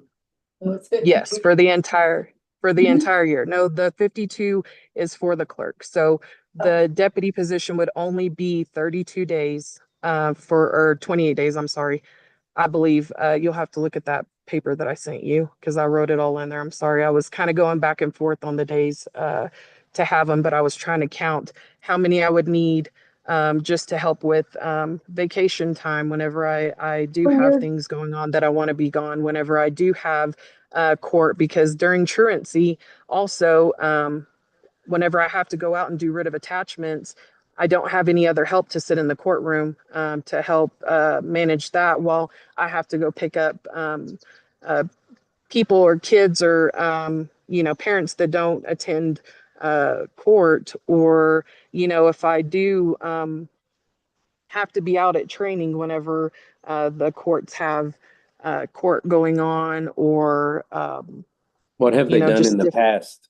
What have they done in the past when those days happen? So in the past, I've had to ask the sheriff's office for assistance, and sometimes they can get down there and sometimes they can't. It just depends on how busy they are. So that's why I'm saying it is. It So is they might be more freed up. Yeah. right. So that's why I'm saying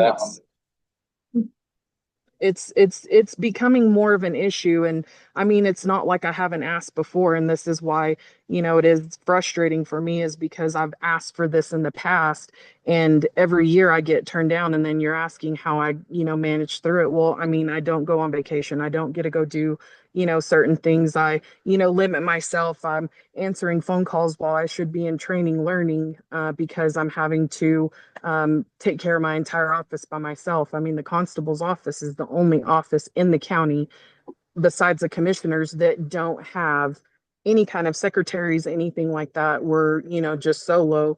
And then on top of that, I mean, we're the less paid in the whole county as well on elected officials. So, all I'm asking for is just a little bit of help if y'all will give it to me. I think we gave your own office a part-time clerk and we didn't spread it between 2 constables that we could have done.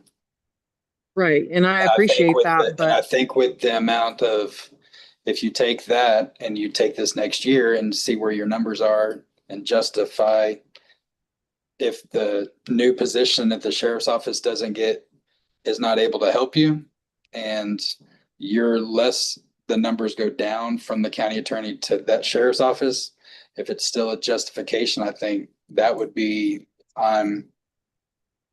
to justify. I mean, it sounds like that new position would be able to step in, or should be able to step in and kind of help you on those days that you need it.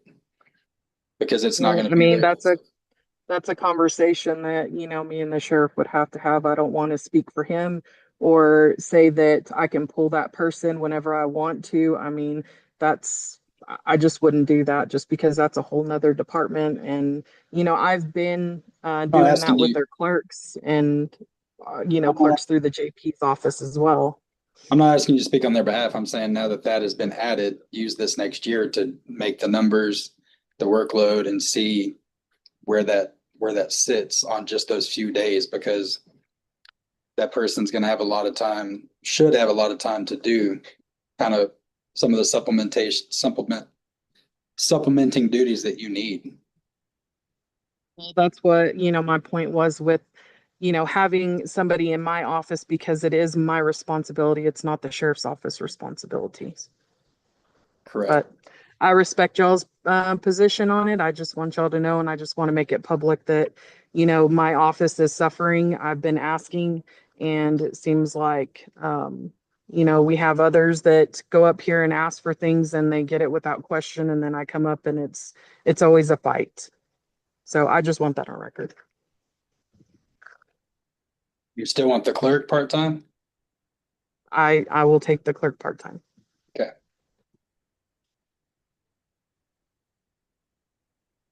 Okay, and what about the truck? How do y'all feel So with the truck, Defender automatically sends you out whenever you go through their prompts and kind of put in there, what you are requesting as far as in a vehicle. I did reach out to Dana Safety Supply. They were supposed to get back with me, and I have not heard from them. I wanted to put that in there with the proposal, but everything should be either the same as the sheriff's office is asking for on theirs, or a little bit less, just because I may not put the same equipment in mine as they do theirs. So, but they should be no more than what the sheriff is asking. So around 80,000 should be the top dollar, I believe, for what I've been asking for, or what the price quotes that I was asking for. Because I think that Defender one was like 77,000. 900.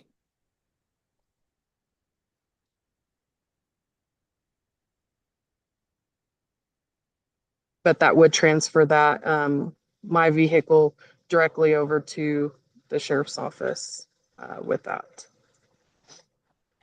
How many miles are on your vehicle?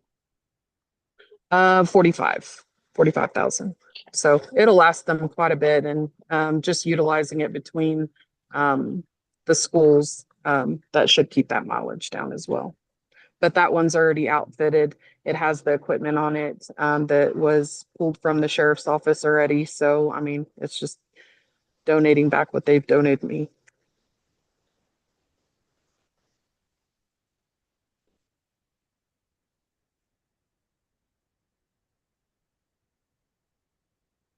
And I'm fine with the car purchase because the sheriff's fine with it. Since it's a team effort, I'm cool with that.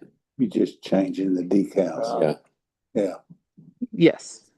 They'll probably Were a mistake from the start. Yeah, well, we've always felt that. Yeah.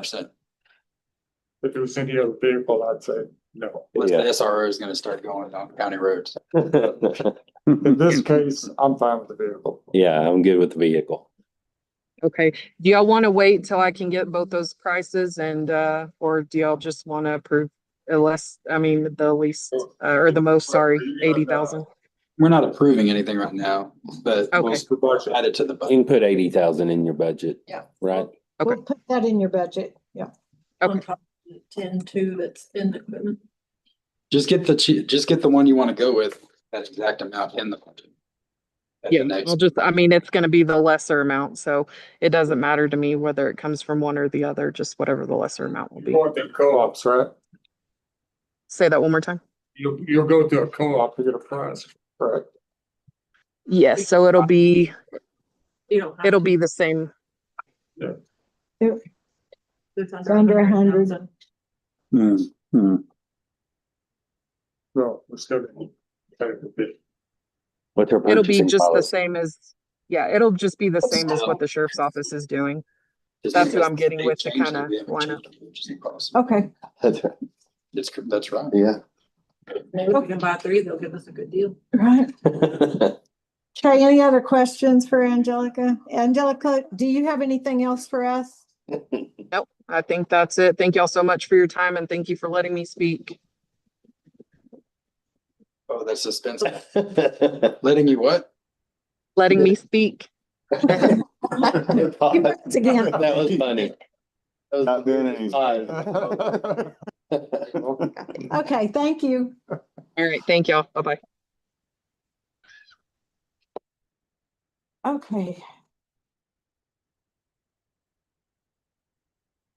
That's all that I had on the budget. Did you have anything else? No, I'm gonna start working on salary, so just to verify, I need to add a part-time constable position, another full-time deputy position. Yeah. Correct. 22, And which I noted. you got the JP stuff, right? Yeah, the JPs, they'll come out of the. The other fund. Yeah. Yeah.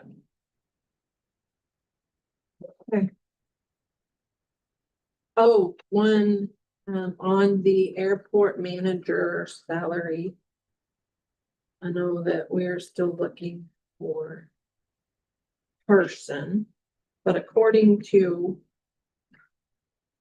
the ad, I saw that the high was 65,000, so I was gonna go ahead and change that to 65 for budgeting until, I guess we know for sure.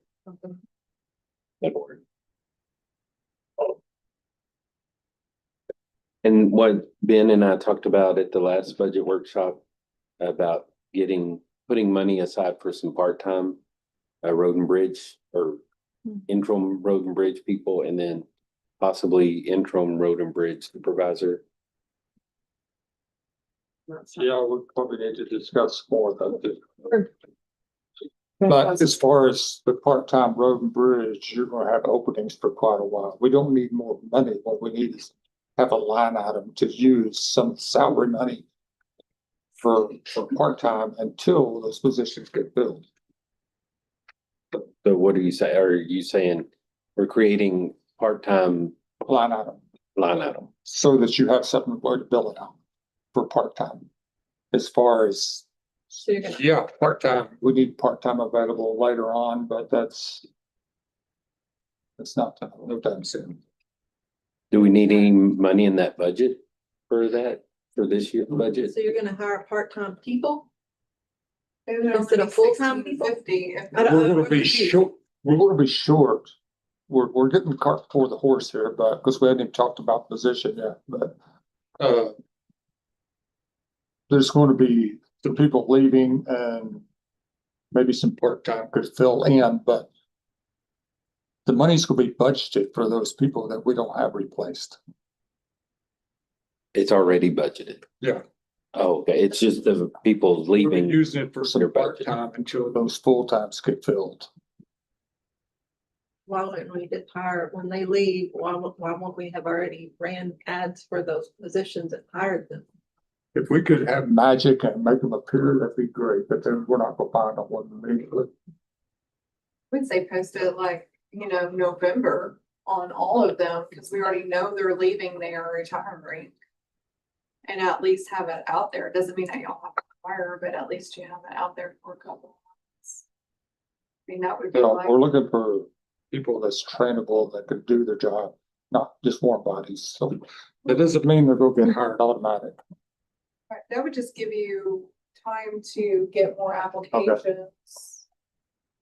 would be my suggestion, and get it out, even I feel like it's further harder to in, find part-time help than it is to find. especially with CDLs at that. Well, regardless, what I would like to make sure is that we have, in Dwight's opinion, that we have that $18,000 in an interim road and bridge supervisor on this budget. So it's in addition to the salary.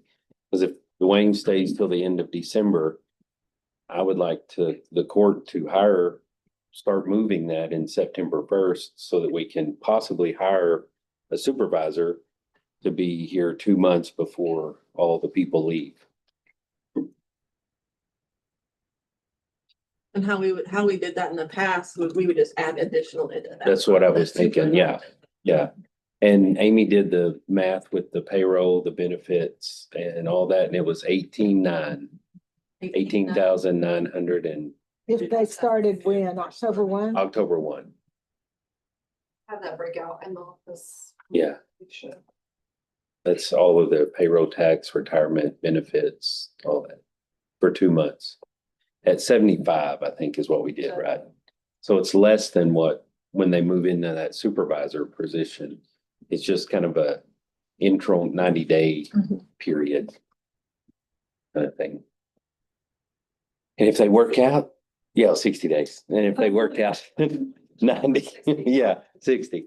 But if they work out, then they, on the supervisor. That would start them on. November 1st. Yeah, November. Oh, yeah, my math's not good. But We start in September. in September, you're saying like position. For starting date, November 1st. Yes. November, yes. Or That's what I his meant. idea. If Yes. this board wants to go for that.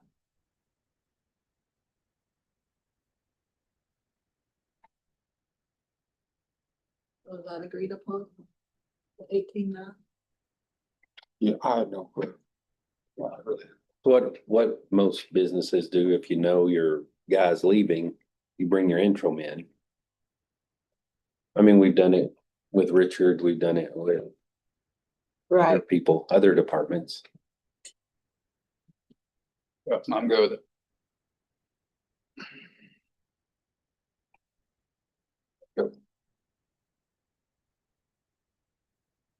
Executive session. Yes. So that's a yes, change it to Yes, increase because I'm leaving in 5 minutes. 18.9.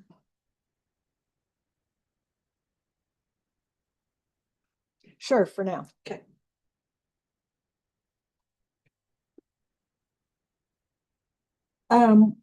Was there anything else on budget? We need to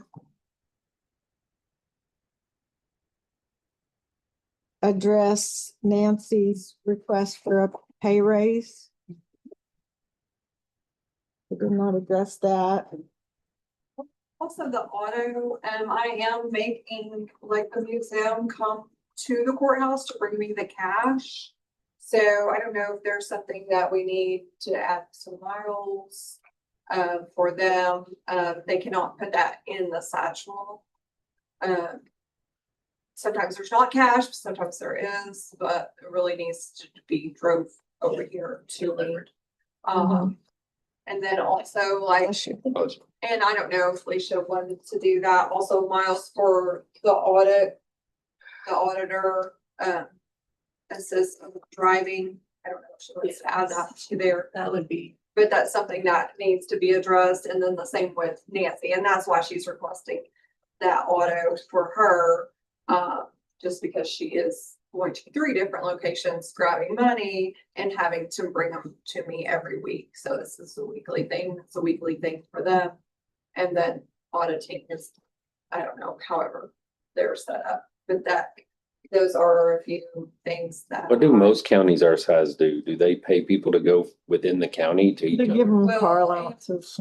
They actually were like Laura, she was getting paid more for her auto allowance in her paycheck, or separate at one time, not her personally, but that position And, that they had added it to her actual salary. So that's why she makes more than the average clerk. So. The same thing was supposedly done way back for the JPs. And I think it needs to be separate, so It you know needs to that be that's what the compensation is from one employee to the next, whenever it changes, it would be like, well. And then they would keep up with their miles and but be able to budget, budget that amount, like an average of what they might.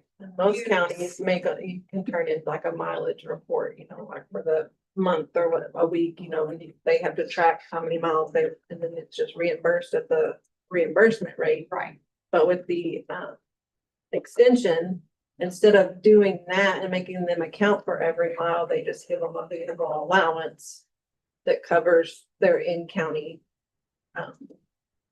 travel. And then that's kind of what we did with Nancy, is just do the exact same. They covered, I think, what did I say, like 500? Which for the museum. About 150 miles a week. And that's what we probably wouldn't need that much. We would probably just do like a mileage reimbursement. So that whenever Tiffany is going to the annex, to the cash counts, or I'm going to the airport, or we're going and doing our audit procedures, then we can submit for a reimbursement. I'll go with whatever y'all decide. I just don't know about charging in my own county, but that's Dwight. Well, as an elected official, of course, I wouldn't, but when you're not an elected official, it's a little different. Yeah, asking your We should employees be to use their own saving our for their own employees gas and. for their gas. We'll get them assistance and give them all money. Yeah, I'm just kidding. I know. New generation. Anyway, so that's just something that I wanted to throw out there as well. To reimburse or at least have some kind of expense for those positions. I like it.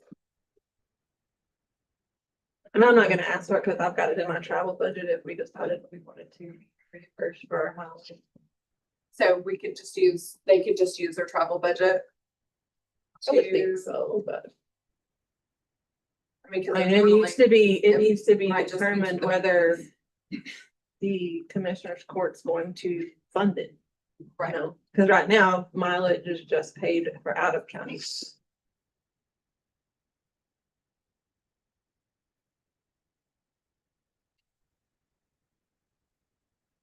So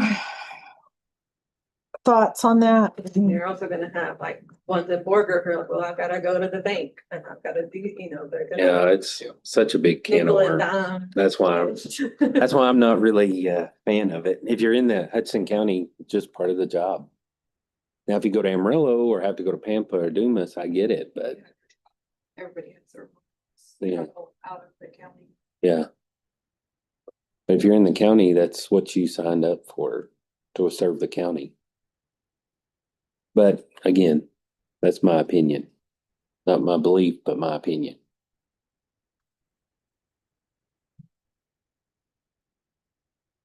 Anybody else?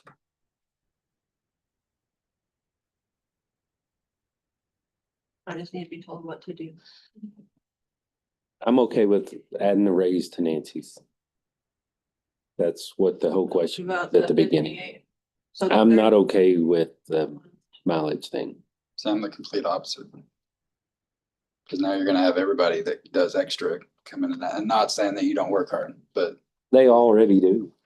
none of them have asked for it. Now they're on that. They'll all start asking for a raise. That's what I'm Once you saying. do one, you Now do it they- all. They're already starting. Y'all are all gonna have them all ask for a raise on top of a raise on top of car reimbursement. Yeah, So yeah. I'm all right with mileage because that's a system y'all are gonna have to mess with. I won't have to mess with it. But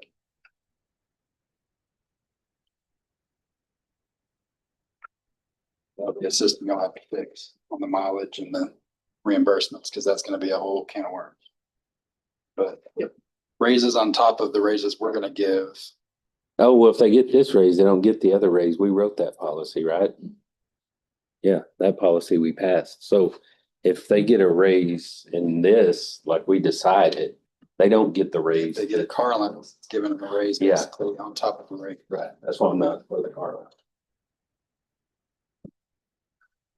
No, did we do that or did we put in there that it's, no, that they automatically get it because it's just a cost of living raise. So even if they get a raise, wasn't it in there like that? But everyone has to I think you're have right. the cost of living raise. So yeah, no. They would get the cost of living raise that y'all present. If that's what y'all say. The raise that y'all present is given to the position. Yeah, just like when they Correct. bump up to clerk two. So anybody that is getting more money is also gonna get Get that. the cost of because living raise. The cost of living, yeah, exactly. That's why. I was That's what totally we said against in our that policy. Was approved the last time. Was totally against that, but. Well, I'm okay if we do the raise, then essentially that will be included in my salary. Next year, yeah.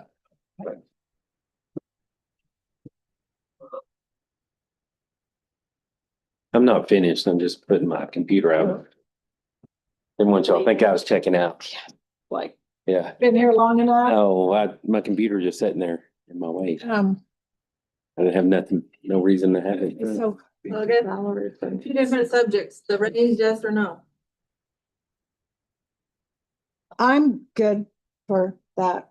I'm good for that. So there's three. Nancy has 3 separate places that she has to, and that's a lot. So Wait, are you saying raise or That was for the three. mileage? the $3,700, $3,500 raise. Okay.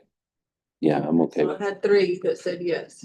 Yes. Okay, vacate or the car expense of $5,800 a year, no, yes or no? no on Dwight. No.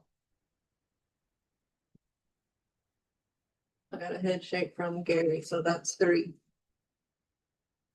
I'm making decisions. for That's you. all right, do it. Yeah, Probably works better. yeah. Thank you. If I was a department head, I wouldn't leave till I got it. Okay. Okay, is there anything else on the budget that we need to talk about today? Well, since it's been Until next meeting raised, when everybody has more now. just to verify, no mileage on the museum. Or Dwight says no. Anybody else? Going once, going twice. Well, as of now, no, but if they ask for that or a raise or whatever, then they can present it. So we haven't approved the budget, so anybody can Just to make. approve. Okay, for now. Ask for things. Okay, And I will try to get these all done and something to you by Thursday. Okay. So that y'all have time to look at it before the next meeting. We just need to create a menu. Like or Say, whatever. would you like a raise, an assistant, a car? okay. You Pick one of these items. So if there's nothing else on budget for now, then we're gonna adjourn into executive session at 12:57. Thank you. Thank you, Nancy. Thank you. No, you can go.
Here's that one.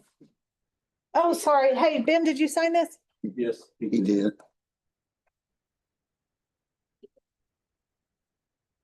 Just Dwight, so. Oh.